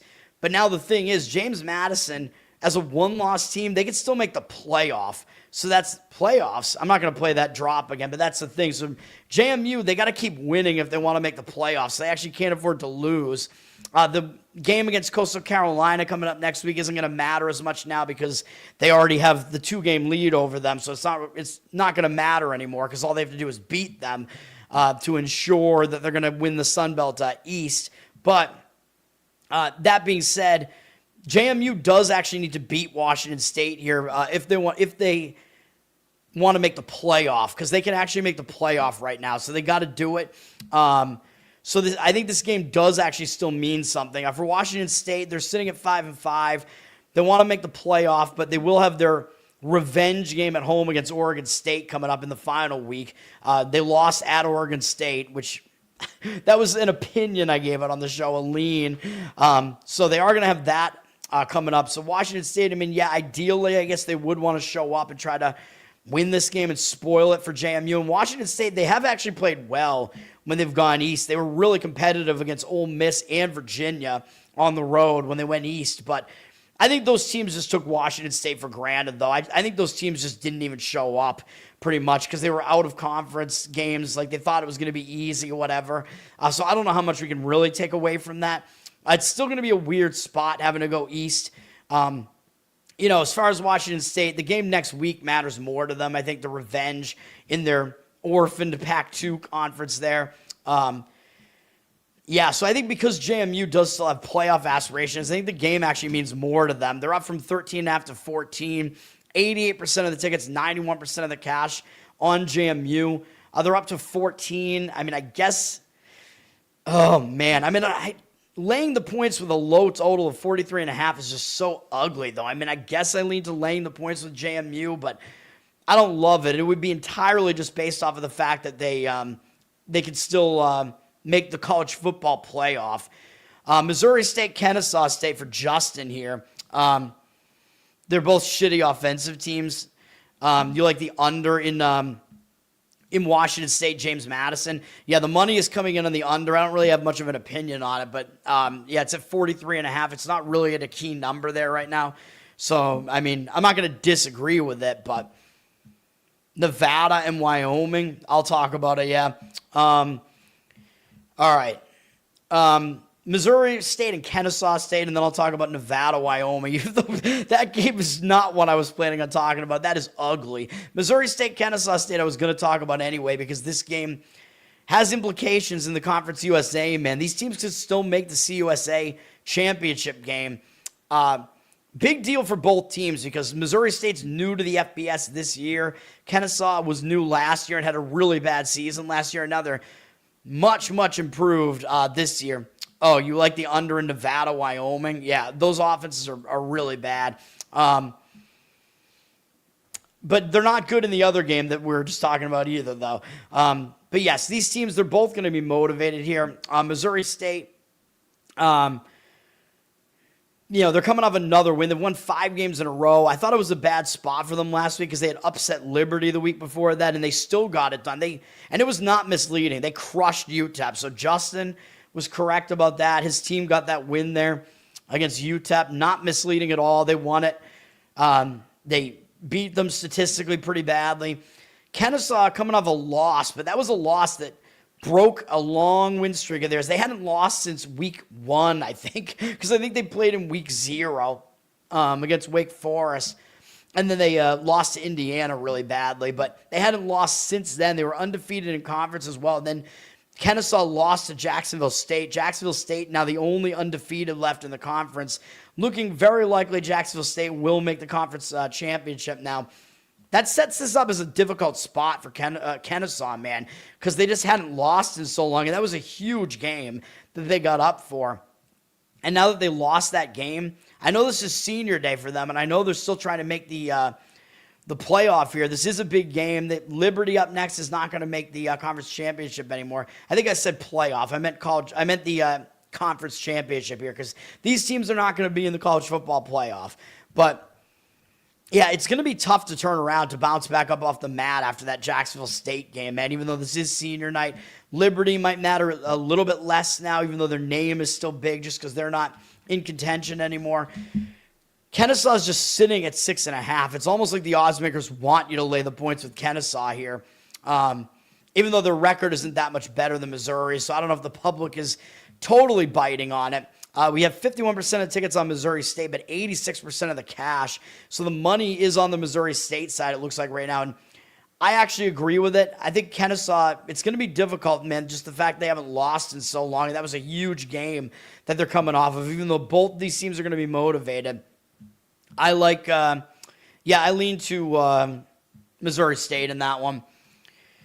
Oklahoma, I'm in that game. Oh God, I talked about that. I talked about that game at the beginning of the show. I still lean to taking the points with Missouri in that one, but now that Pribula is coming back, it makes me not like it because you get less value on Missouri, and that means he has to work his way back into the offense. Because otherwise, I was going to say it's a terrible spot for Oklahoma, coming off the big win over Alabama. Even though Oklahoma does still potentially have like playoff hopes, I think so. Those are my brief thoughts on that. I would probably still take the points with Missouri, but, I mean, it's certainly not going to be anything that makes my card at the much worse number. All right, Nevada, Wyoming. I mean, why? Oh, God. This game, I don't really have many thoughts on this. I don't do totals either. I mean, Nevada's coming off a ridiculous win over San Jose State, 55-10. I mean, I don't even know how Nevada did that because their offense is absolute trash. They did put up 413 yards of offense, although San Jose State had 5 turnovers in the game. So that made the score, I think, way more misleading.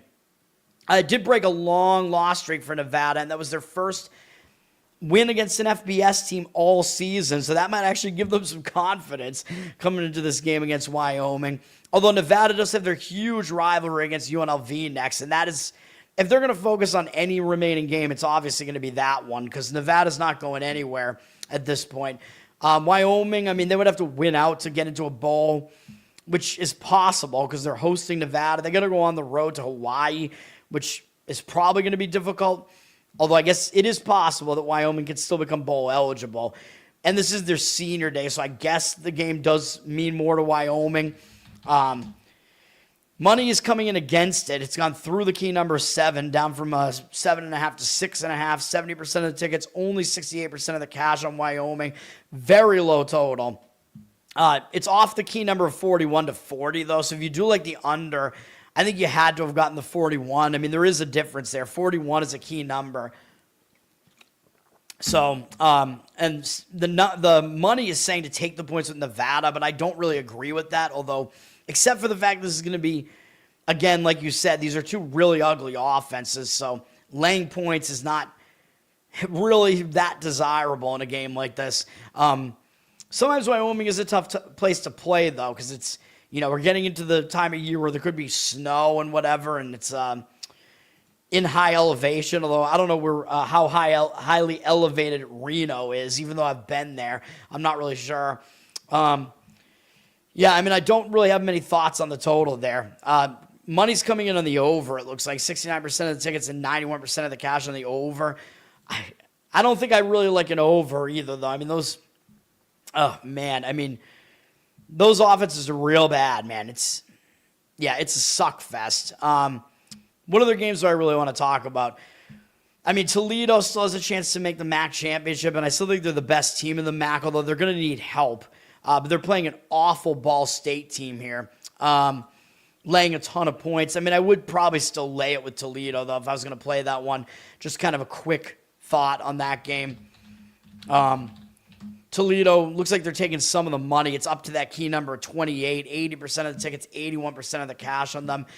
And it looks kind of difficult to even do that because Toledo's record isn't that good, but I am telling you they're better than the record looks, as I've been saying a lot recently.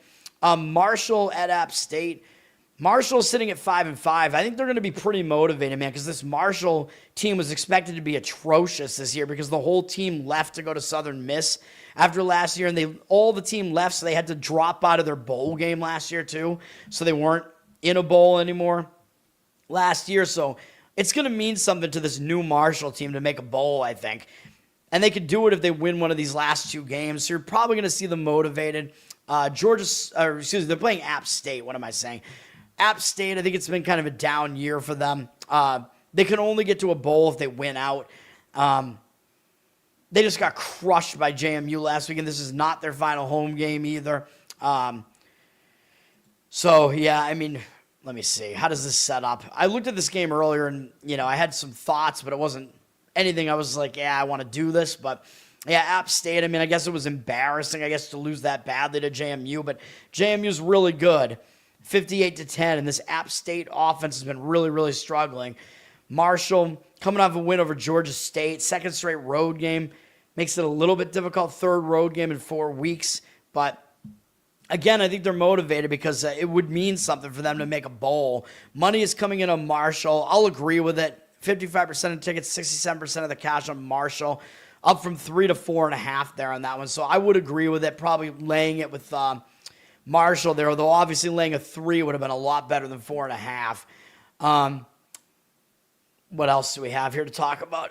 I don't know, man. I mean, a lot of these games, I went through all these games. South Florida, this is a team that they may very well be in dream crusher mode here because I don't even know if it's possible for them to win the American at this point because there are 4 teams at 1 loss that are above them. I guess technically it's still mathematically possible, but I think this South Florida team, they might be out of it now, man. That was a game. They had to win that game against Navy last week, and they lost as big favorites. And normally I would say when a team loses a big favorite, they're going to be embarrassed and bounce back from it.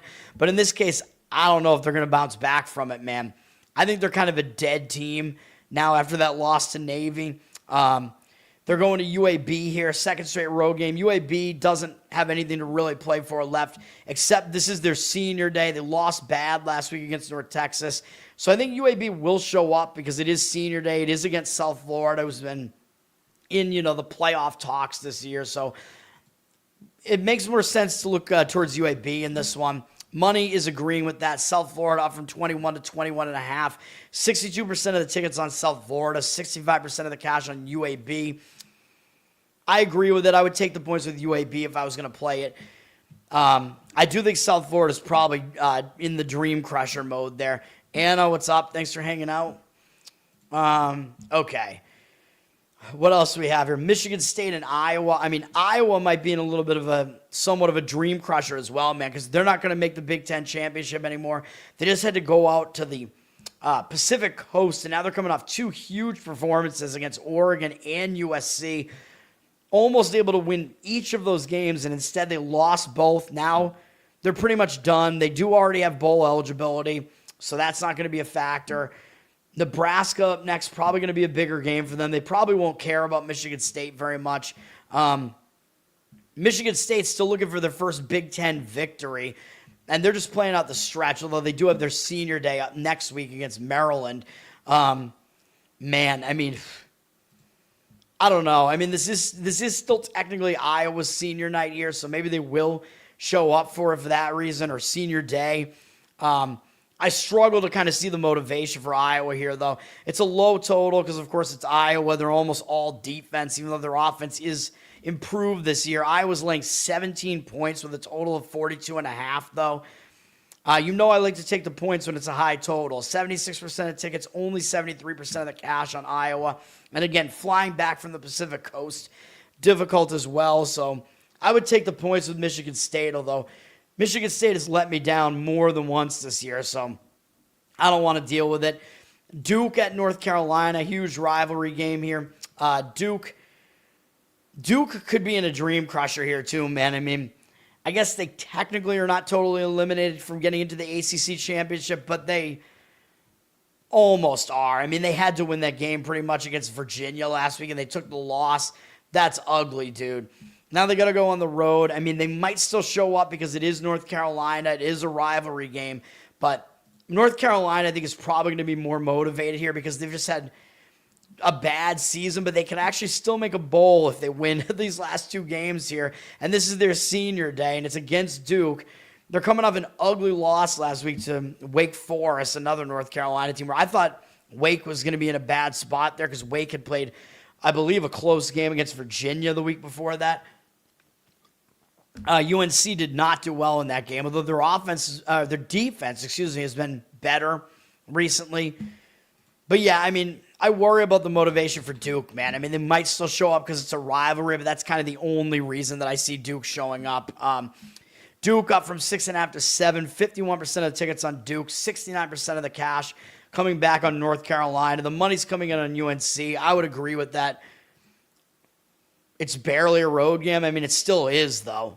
I mean, it matters more in basketball, but, would you say that about basketball? Would you say that, UNC in basketball has no home advantage just because Duke is 20 minutes away? And it's not 20 to 30 minutes, right? I think it's a couple hours, isn't it? Maybe I'm wrong about that. But no, I mean, I still think there is some form of home advantage there. And I think Duke is laying way too many points on the road there as well. So, yeah, I would take the points with North Carolina in that game. That one is, that's a decently strong opinion for me, by the way. I mean, that one I would definitely consider. Jacksonville State at FIU. Jacksonville State coming up, that huge win, man, over Kennesaw. And Western Kentucky is the team that's closest to Jacksonville State in the Conference USA standings, and that's who they finished the season against in their senior day. So it's very likely Jacksonville State will be in the CUSA championship. I mean, I guess technically they still want to win this game because there is still a chance they don't make it into that game. But I think FIU is going to be way more motivated here. FIU, this is a team that hasn't been in a bowl since probably pre-COVID BS. They probably haven't been to a bowl, I would guess, since 2019, somewhere in that range, and they could get to a bowl with one more win. So I like FIU in this one. This is also their senior night. One issue that maybe I would have with it is they're coming off a big win over Liberty, and that's always big, beating Liberty in Conference USA. So I would look towards FIU in this one, and it also is going to look really strange that FIU is a favorite here. Why would FIU at 5-5 be a favorite against Jacksonville State, who is 7-3, right? It's pick the winner. Also, getting a point with Jacksonville State almost looks way too easy to take Jacksonville State. I would lay it with FIU or play the money line on FIU. 58% of the tickets, only 51% of the cash on Jacksonville State. So, yeah, I would play FIU in that one, man. That one's close to a play for me as well. It's just that Jacksonville State still probably has some motivation there. But so does FIU. So I like FIU in that one. 17 minutes, that doesn't sound right. I've never been there, but even so, I mean, I would not discount the home advantage there. Southern Miss at South Alabama. Southern Miss atop the Sun Belt West, so they got to finish off the Sun Belt West to get into the Sun Belt Championship and then likely lose it to James Madison. But Southern Miss on the road here after taking a loss, their first conference loss to Texas State last week. That was a game I gave out a lean on Texas State. I wish I made it a play, man. Texas State probably was probably even still the most underrated team in college football. Texas State has lost so many games in which they were favored. They're way better than their record looks, and they really caught Southern Miss. Southern Miss, that could give them a hangover effect after losing for the first time in a long time. And they do have Troy next, and Troy is the only team that can really catch them in the Sun Belt West. Although, yeah, if Southern Miss wins this game, then they'll clinch their berth in the Sun Belt Championship, I believe. But if they lose, I mean, it's going to put pressure on them if they lose, though, because they'll have to beat Troy, assuming that Troy wins. Oh, no, Troy didn't play yet this week. They lost for us last week against Old Dominion. But I still like South Alabama in this one. And people are going to look at this and see, wait a minute. South Alabama is favored, even though they're a 3-7 team. And Southern Miss is 7-3, and they've only lost once in the Sun Belt. It looks so easy to play the Southern Miss side here, man. Getting points, I wouldn't do it. I would take South Alabama. You can get them maybe at a pick-em price, money line, whatever. 54% of the tickets on Southern Miss, 59% of the cash on South Alabama. Money coming into the South Alabama side. That one is a decent lean for me as well there. I like South Alabama in that one. Big Papa, not Big Poppy. What are we talking about? Don't go into anything that's called a triangle, man. You'll disappear. A Hurricanes fan? What are we talking about? Miami? Wait, what? I don't know what we're talking about. Jacksonville State, I expect them to lose that game, though. At Pitt Bull Stadium, which I think is FIU's home stadium. East Carolina and UTSA. East Carolina coming off a big win, man. They beat Memphis on senior night last week. This could be a letdown spot for them coming off of that. The only thing that gives me hesitation is they could still make the American Championship game, so that might cause them to not be let down here. But they're going to UTSA, and UTSA needs one more win to become bowl eligible again, although they're basically usually in a bowl, I would say. But it is not their senior day, though, because they do play Army next week. But this UTSA team is a lot better at home. I mean, we saw them. They got that win for us at home against Tulane, a nice win for UTSA there. They run the ball really well at home. They play really well in the Alamo Dome there. They're coming off an easy win over Charlotte. So they did not have to put in a huge effort last week like East Carolina did. So, yeah, I would take the points with Texas San Antonio in this one if I was going to play it. The only hesitation is that East Carolina still kind of needs to show up because they're trying to make the American Championship game. East Carolina down from 3 to 2.5, 79% of tickets, 84% of the cash on Texas San Antonio, which is the way I would lean in that one. All right, what other games are there that are of note here? We're about to get to my plays, I think, here, man. I mean, Troy still needs to win, to try to get into, their only shot, basically, at getting into the Sun Belt Championship is they're going to have to win this week. It is senior night, or Southern Miss needs to lose this week, and Troy would have to beat Southern Miss on the road next week, which is probably not going to happen. But it is senior night for them. They're coming off that ugly 33-0 loss, which was the loss for us on the show. That was bad against Old Dominion last week. Or that might have been 2 weeks ago, actually. Hang on. Troy, it was, the prior Thursday. So they've had 9 days off here. So they've had extra time off to prepare for this. I do expect Troy to probably get this one done. Georgia State has been awful, and they really have nothing left to play for after they lost their senior night to Marshall. So, yeah, I mean, it would probably be Troy or pass here, but the money's coming in on Georgia State, and the public does know Troy does need to win this game. Laying 10 with Troy doesn't seem like something I really want to do. Down from 12.5 to 10, 56% of tickets on them, 80% of the cash on the Georgia State side there, though. But, I mean, Troy, they have reason to show up there, and Georgia State doesn't really. So that's kind of the issue with that one. We got to talk about Nebraska because that is Z. That is your team, right? Or is it Nate? Which one of you is the Nebraska fan? Both of you? I don't even remember. Nebraska, I don't like the spot for Nebraska here, man. They're going to Penn State here. Nebraska just had that big game 2 weeks ago at UCLA where that was the injured player spot with Raiola had gotten injured and Latif made his first start. And I think they got really pumped up for Latif because he was returning to his home state there in California. Latif is from the LA area. Nate, that's your team? Yeah. So I think Nebraska's in a bad spot here, man. I mean, they had that pump-up game with Latif. That was the injured player spot.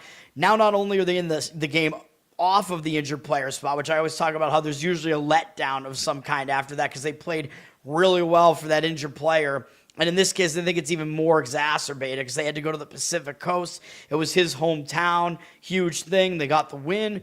And they went into a bye now. So I think that bye can disrupt their momentum a lot of the time. They got to go to Penn State.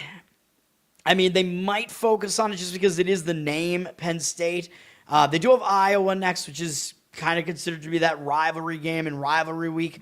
But this is Penn State's senior night, man, and this has been a bad season for Penn State, which we know, but they finally got a win against Michigan State, a Big Ten win finally for Penn State. So that's going to get that monkey off their back. They can kind of play loose here.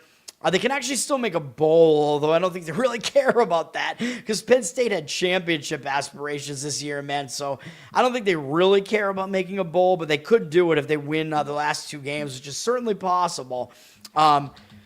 I would lay it with Penn State in this one, though, although the money's coming in otherwise. I think it's a bad spot for Nebraska.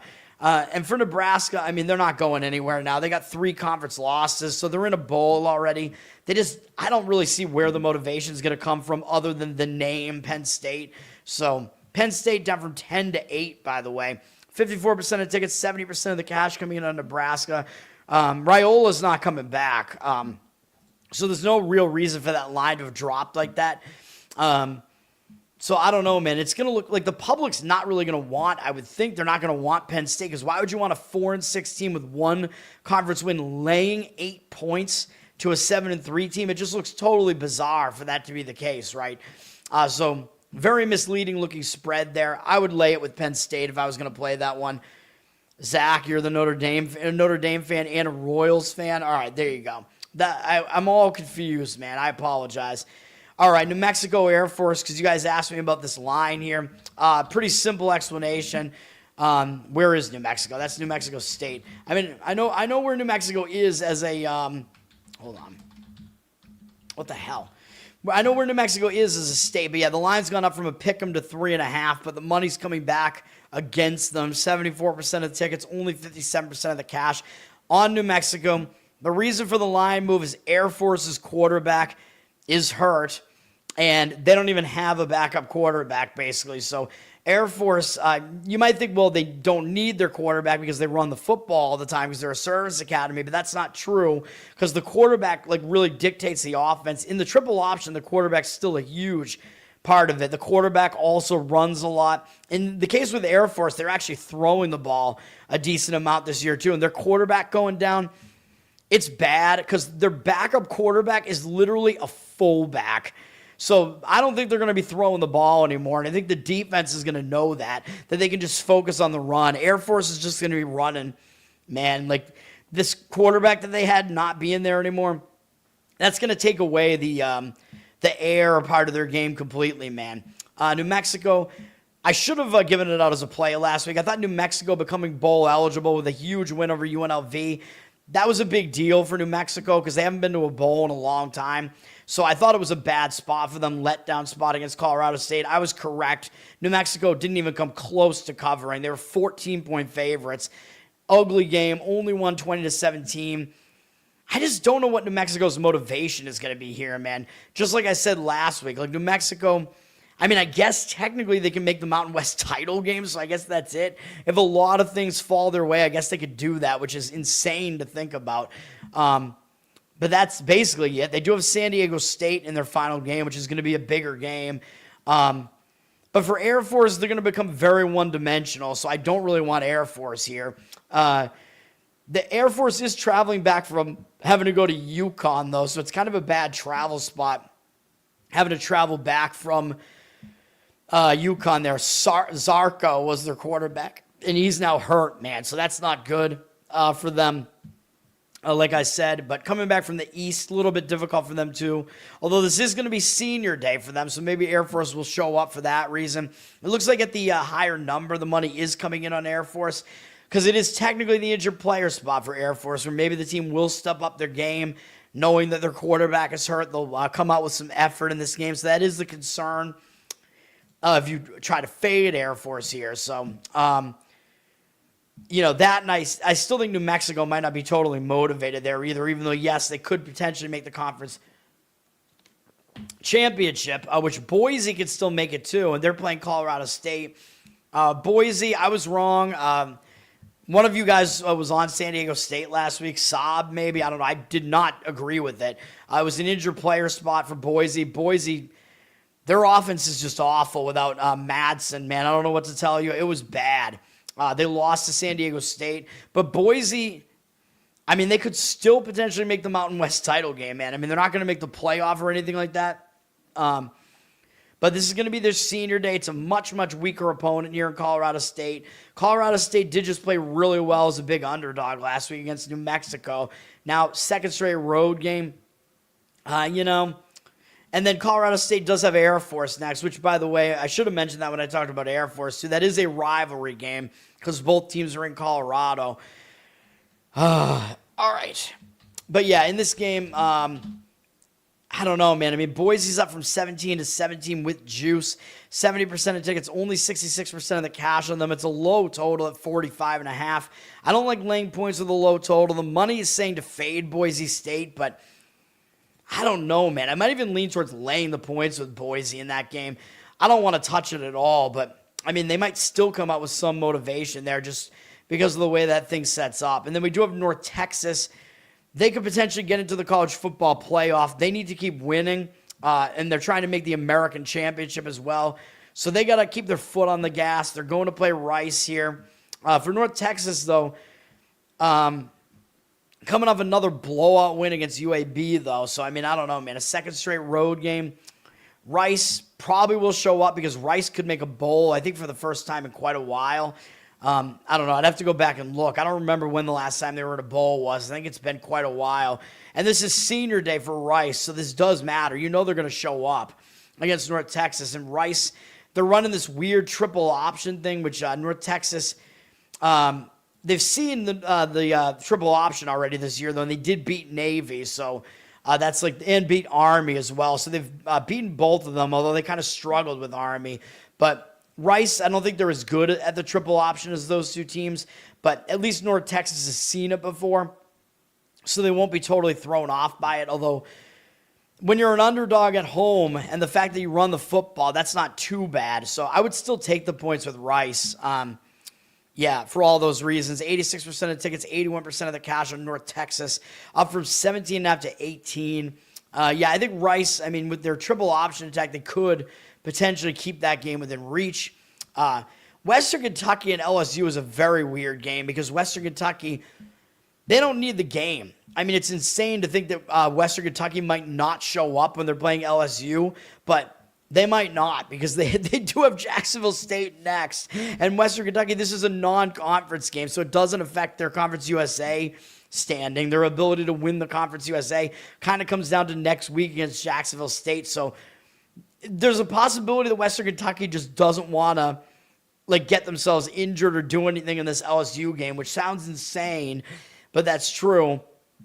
And for LSU, I mean, they're a deflated team now too, right? Because they're not going anywhere. They're already bowl eligible because they got the win last week against Arkansas. This is senior night, but I just don't really I don't really see LSU caring about this game either. So I don't think either team is going to care. The line's up from 21.5 to 22, 82% of tickets, 89% of the cash on LSU. Maybe that's the thought of the bettors, too, is that Western Kentucky doesn't care about this game. I would probably lay it with LSU. I would probably agree with that, but I think an over might be the way to look, although the total's gone through the key number of 51 to 51.5 here. I don't know, man. 77% of tickets, 96% of the cash on the over, so the money is coming in towards the over. I agree with the over just because both teams, they just might not give a full effort on defense. So that's that. All right. And then, Washington, UCLA. I mean, I don't know if I have a ton to say about this. Washington's definitely the better team. Not a whole lot to play for either team, though.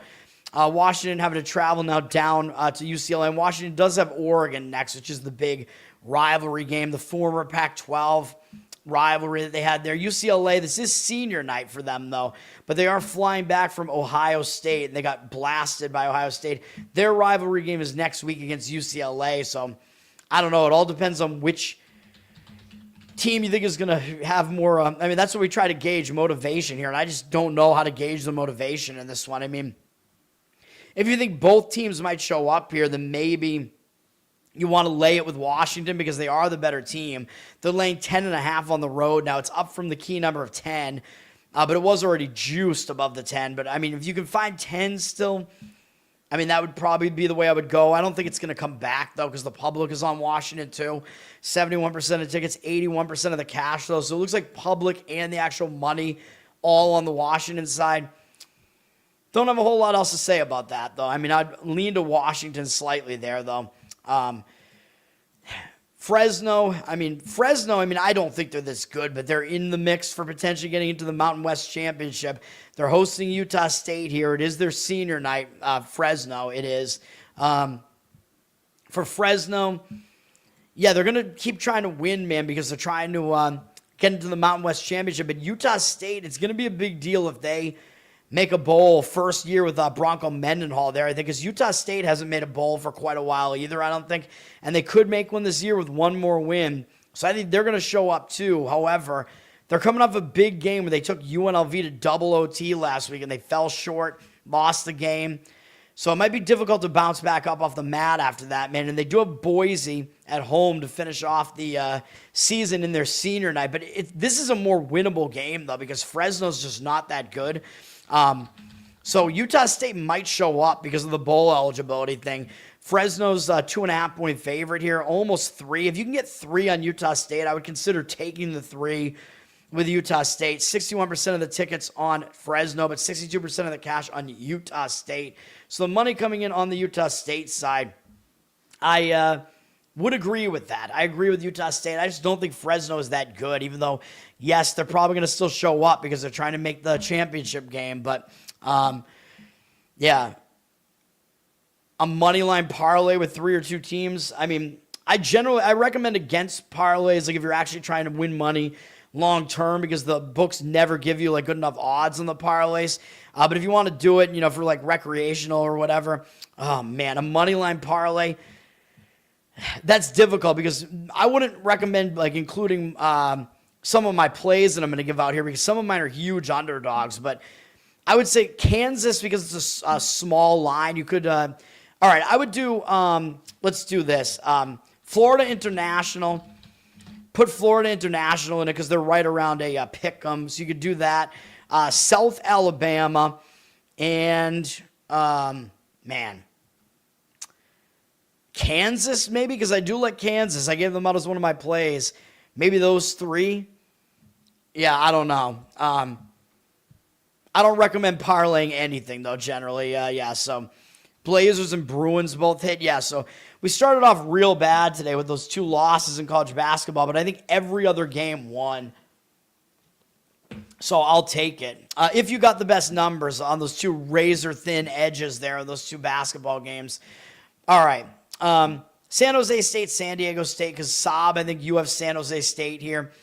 San Jose State, they're coming off getting absolutely embarrassed by Nevada, man, last week, 55-10. And I pointed out it was worse than it. I mean, it wasn't good. I mean, Nevada somehow outgained them by like almost 200 yards, I think. So, it wasn't totally misleading, but it was still kind of misleading because San Jose State had a ton of turnovers in the game.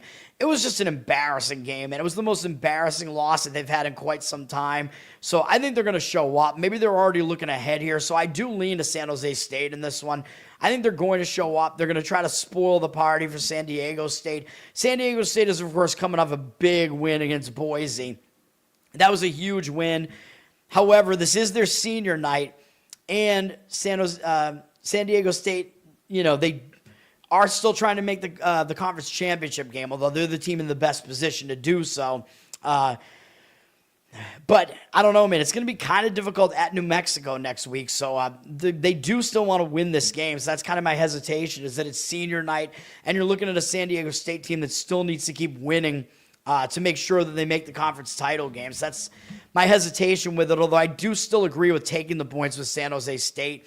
San Diego State's up from 11.5 to 12.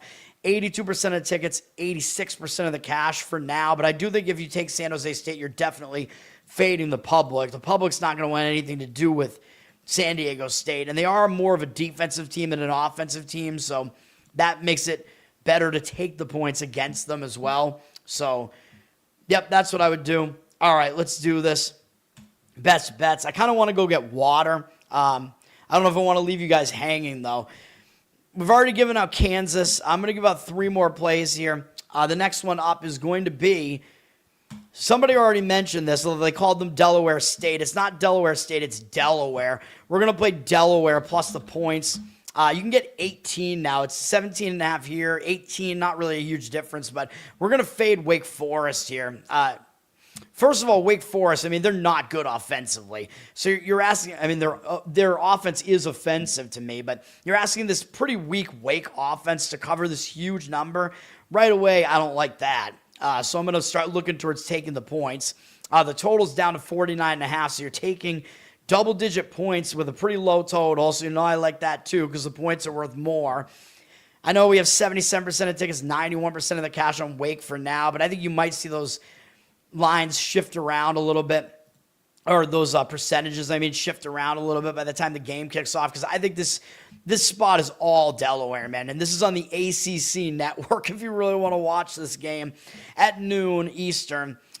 For Delaware, they had a bad loss last week, dude, really ugly loss to Sam Houston. I mean, come on, man. Sam Houston was a 1-win team. They were a 0-win team 2 weeks ago, and they're still so bad that Delaware was a 13.5-point favorite in this game, and they lost the game. So I talk about when a team loses a game like that, they're going to show up with a lot of effort in their next game, and they lose as a huge favorite. And you got to look into the box score, like why did they lose this game? It's because they had 3 turnovers. That was a big reason why. They outgained Sam Houston by like 80 yards. They had more first downs. They had more time of possession. So really the reason they lost was they were -3 in turnovers.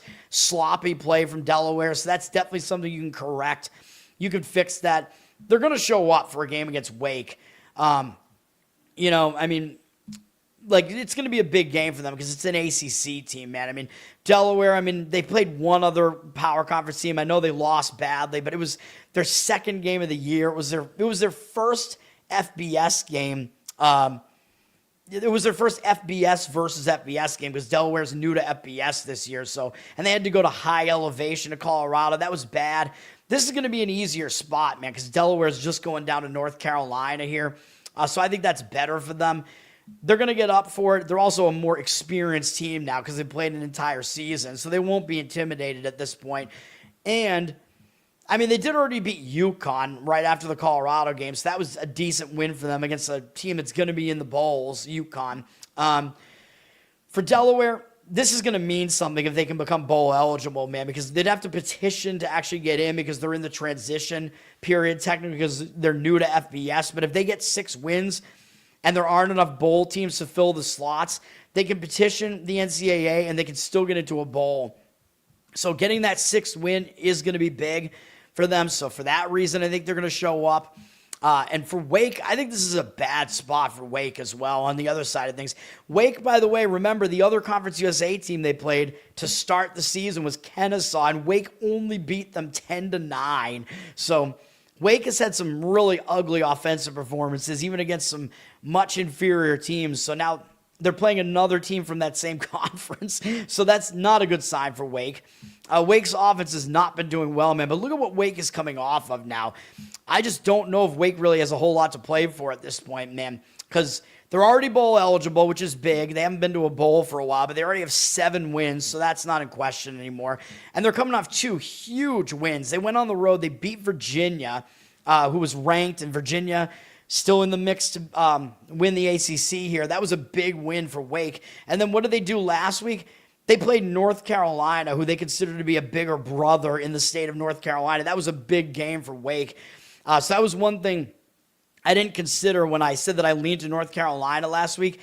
I should have thought about that more strongly. I didn't give it out as a play, but I thought North Carolina would cover because I thought Wake was kind of in a letdown after Virginia, but I forgot North Carolina is a huge deal for Wake because they're one of the bigger brothers in North Carolina. Oh, and by the way, guess who else is a bigger brother in the state of North Carolina? Oh, yeah, that would be the team that Wake is playing next, Duke, to finish the season. So Wake is in a North Carolina pulled pork barbecue sandwich here, man. There's your barbecue reference right here.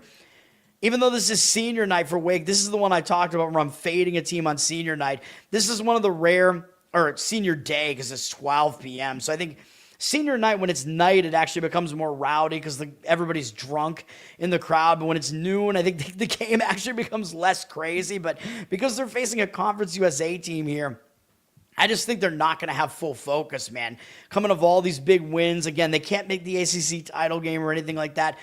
Wake's focus is going to be on Duke next week, man. So I think the game means way more to Delaware. I think it means almost nothing to Wake. So we're going to take the points with Delaware there. I like how that one sets up. So Delaware plus the points. 17.5 is, I'm going to finish it off, man. I'm going to power through. Thank you, sir. Yes, sir. Definitely do a lot of research, yeah. You like seeing UNC lose. I like seeing them lose just because I hate Bill Belichick, so I want to see him lose all the time. And that probably means I'm a Patriot fan once again because I hated the Patriots with Bill Belichick. Loved them before that because I'm from Boston. Now I might root for the Patriots again because it means being against Bill Belichick because he's basically like screwing over Drake May, basically saying that his name can't even be uttered at North Carolina. All right, next up, another... these are all huge motivational plays, man. That's what I do here. We're going to take Baylor plus the points. It's 6.5 right now, but I would say if you wait on this, you might be able to get 7 here. This is against Arizona. So actually, we're fading Arizona on senior day, too, I think. So be that as it may, I think this spot is bad for Arizona, which I'll explain in a second. 59% of the tickets are on Arizona, 73% of the cash on Baylor. I know it's a high total. It's 62. Usually I don't like taking the points with a high total, but in this case, I'm going to do it. The money is agreeing with me on the Baylor side here. Again, I would wait because there's no difference between 6.5 and 6. So the key number is 7, man. That is key. So if you can get 7, even if it's juiced a little bit, that's what I'm going to be looking for, the plus 7. So hopefully I can score it at 7. The spot for Arizona is bad, dude. This is at 1 p.m. Kind of a weird time for one of the college games. On TNT, Arizona, they just beat ranked Cincinnati last week as an underdog, man. So I wasn't sure what Arizona was going to do because Arizona actually became bowl eligible the game before that against Kansas. And Arizona did not make a bowl last year. So becoming bowl eligible was pretty big for Arizona. But they went in and they beat ranked Cincinnati. So that was a nice big upset for Arizona. 6.5-point underdogs there. Arizona was able to get the win. Not totally misleading. They outgained Cincinnati, outplayed them, but it was a big win. Nice big game for them. Now they got Baylor, but up next, Arizona has their huge rivalry game against Arizona State, and it's going to matter more to Arizona because look at what Arizona State did to them last year, man. In the rivalry week at Arizona, Arizona State came into Arizona and beat them 49-7. Massively embarrassing. You got to think Arizona's going to remember that, and Arizona's going to want to repay the favor there going to Arizona State. So you know Arizona's going to be looking ahead to that Arizona State game. Arizona, they can't make the Big 12 championship or anything like that. I think their goal this year was really just to make a bowl game because they didn't really have high aspirations. They've already done that. They're coming off an upset on the road of a ranked opponent. I know this is senior day, but I just don't see it, man. I think the Arizona State game is going to matter more to them. And for Baylor, I know Baylor's always in a bowl, but they're still trying to get into a bowl. I mean, they're 5-5. I think they're still going to be motivated to do it. They're coming off an embarrassing loss at home to Utah. So I think they're going to get overlooked because they looked so bad last week. So that's another thing. You know, the public, like, they shift their perception week to week, so they're not going to like what Baylor looks like after that. But Utah is a punishing physical team, man, and Baylor is a finesse team, but Arizona kind of is as well. This is going to be an easier matchup for Baylor here, man. I know, yeah, they're going on the road here. I know Baylor does have Houston to finish off the season at home, but Baylor, I expect motivation because they're going to try to get that 6th win still, try to redeem themselves from that loss. So, yeah, I like Baylor. I think it's a sandwich spot for Arizona. I just don't see where the motivation is going to come from for Arizona. I think you're going to get a more motivated Baylor team as an underdog. That's that one. I would wait to see if you can get the 7, though. Hopefully you can because Arizona, I think, they should be public enough that hopefully the 7s will be up there somewhere. And finally, this one is going to be Oh, man, this one is weird. And the market read looked like it was against me, but we're going to go Coastal Carolina plus 24. And this is a very, very strange one, but I actually like it. South Carolina, they're up to 24. Key number at 24, so you got to try to get the 24, maybe even 24 and a half if it shows up. 62% of tickets, 86% of the cash on South Carolina. So right now it looks like the money coming in on South Carolina, which I do not agree with. The total's down to 50, so the total did drop a little bit. So I like taking points when it's a lower total. This total isn't exactly high. South Carolina, by the way, their offense is pretty putrid. So you're asking their offense to, cover a huge number like this. That doesn't seem great to me. But I know Coastal Carolina, the one issue is, like, the numbers guys will tell you that Coastal Carolina is not as good as they look.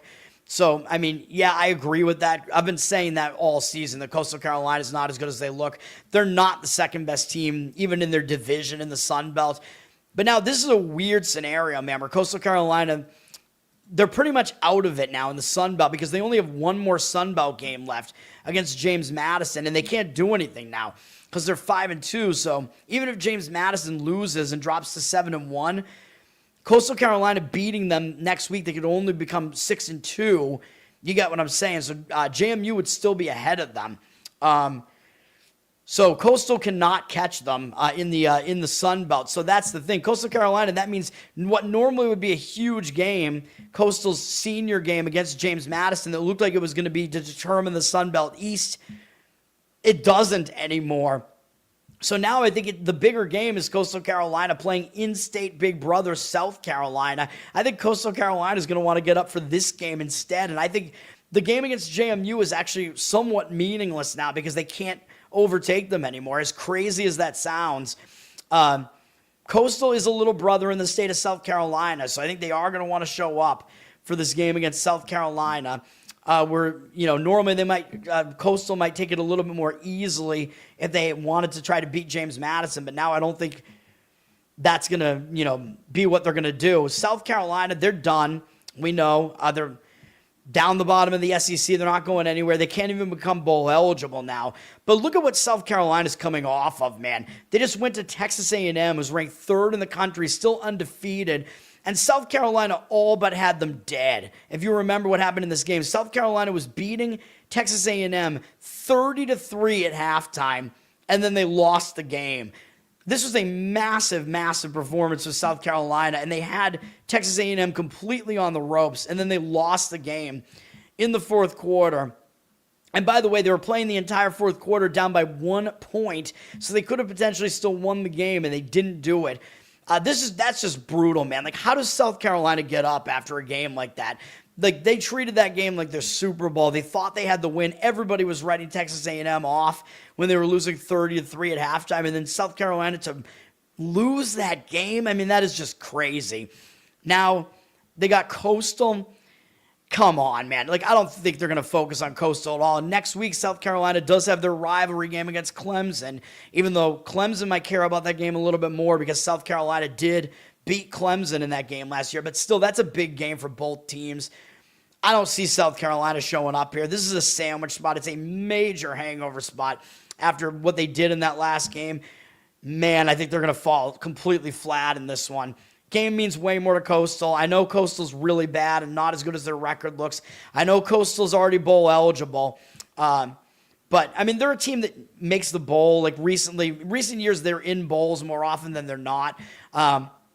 Coastal, by the way, they took an ugly loss last week, and that's why they're out of the Sun Belt. So, in a way, you could actually say, well, that would be the dream crusher, right? Because they lost to Georgia Southern last week. So that means their dreams are crushed because they can't vie for the Sun Belt now. Yeah, that's true. They can't win the Sun Belt anymore, but still, they get South Carolina, man. So I think they will show up for it. I think this will be this will be essentially their Sun Belt championship now because they can't get into the Sun Belt championship. I think they're going to want to show up and stick it to South Carolina. So I think the motivation lies all on the Coastal side as far as I'm reading that. We'll take the points with Coastal, and that's my final play, man. So hopefully that all makes sense. UNC fans screaming in your ears, yeah. They're they're football talkers, man. That's what they are, football screamers. One angle for Penn State. Oh, that's a good point. Yeah, Matt Rule. I've forgotten to talk about that. There was the questions about Matt Rule. Is he leaving? But now he's not, of course. He's staying at Nebraska. So I think that helped Nebraska against UCLA because the questions were coming in before that. I think that gave Nebraska some stability before that UCLA game as well. I forgot about that. So the question marks around Rule weren't there anymore because I think he had signed the extension right before that. So, yeah. But you're right. Penn State was potentially getting Rule, and now they're not going to. So Penn State, might be a little bit angry about that too. So, that's a good point.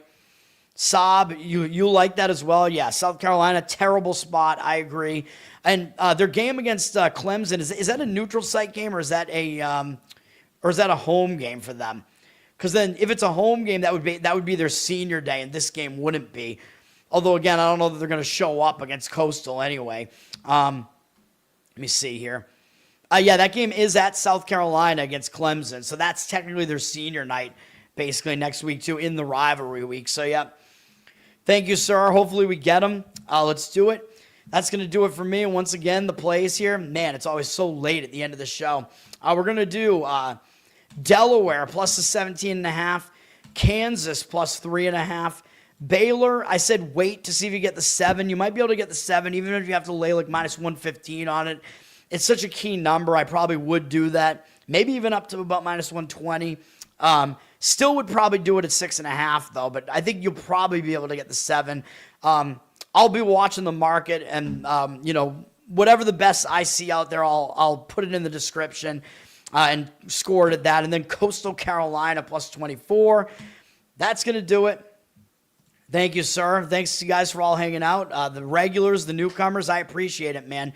Thanks, everybody. Learn to Toad on Twitter and Learn to Toad on Instagram so you can get all the stuff that I do there. The Instagram is all short-form betting content, and then Twitter is a mix of everything. Ukulele covers, shit posting, politics, whatever, jokes. Go check all that out. Like, subscribe to the channel here. Leave me good comments. That all helps me out. Listen on audio and give me a good review on Spotify and Apple. That all helps me out too. Covered in Uke is my Uke channel. Ukulele covers, man, on YouTube. So check that out as well. Patreon.com/LearnToToad. And you get some bonus Uke content. There's a Uke Spotify feed there. And, at the highest level requests for me, which Charles has done a couple of times. I apologize, by the way. I haven't looked at Patreon in a while. I know I have to keep it up to date. My voice, I apologize, dude. My voice has been so bad. I just haven't been doing any covers. The last one I did was that baritone Sawyer Hill one because I could do his low voice, but it's because of these shows. I think oh man, I can feel it in my voice. I overexert with my voice. I get too excited. So maybe, I don't know. I got to find a way to not do that. It's just instinctually, I just talk like that. So I don't know. That's going to do it. Let's get some sleep. I got to get the audio up for this, and I'll be back tomorrow morning. College basketball is going to be huge tomorrow too, so that's going to kill me. And then we do have NHL. There's a lot of NHL on Saturday too, and some NBA. So, oh God. Oh no. More requests. All right. It's going to take me a while, but I'll try to do them. That's going to do it for now. Thanks, guys. Peace. Until tomorrow.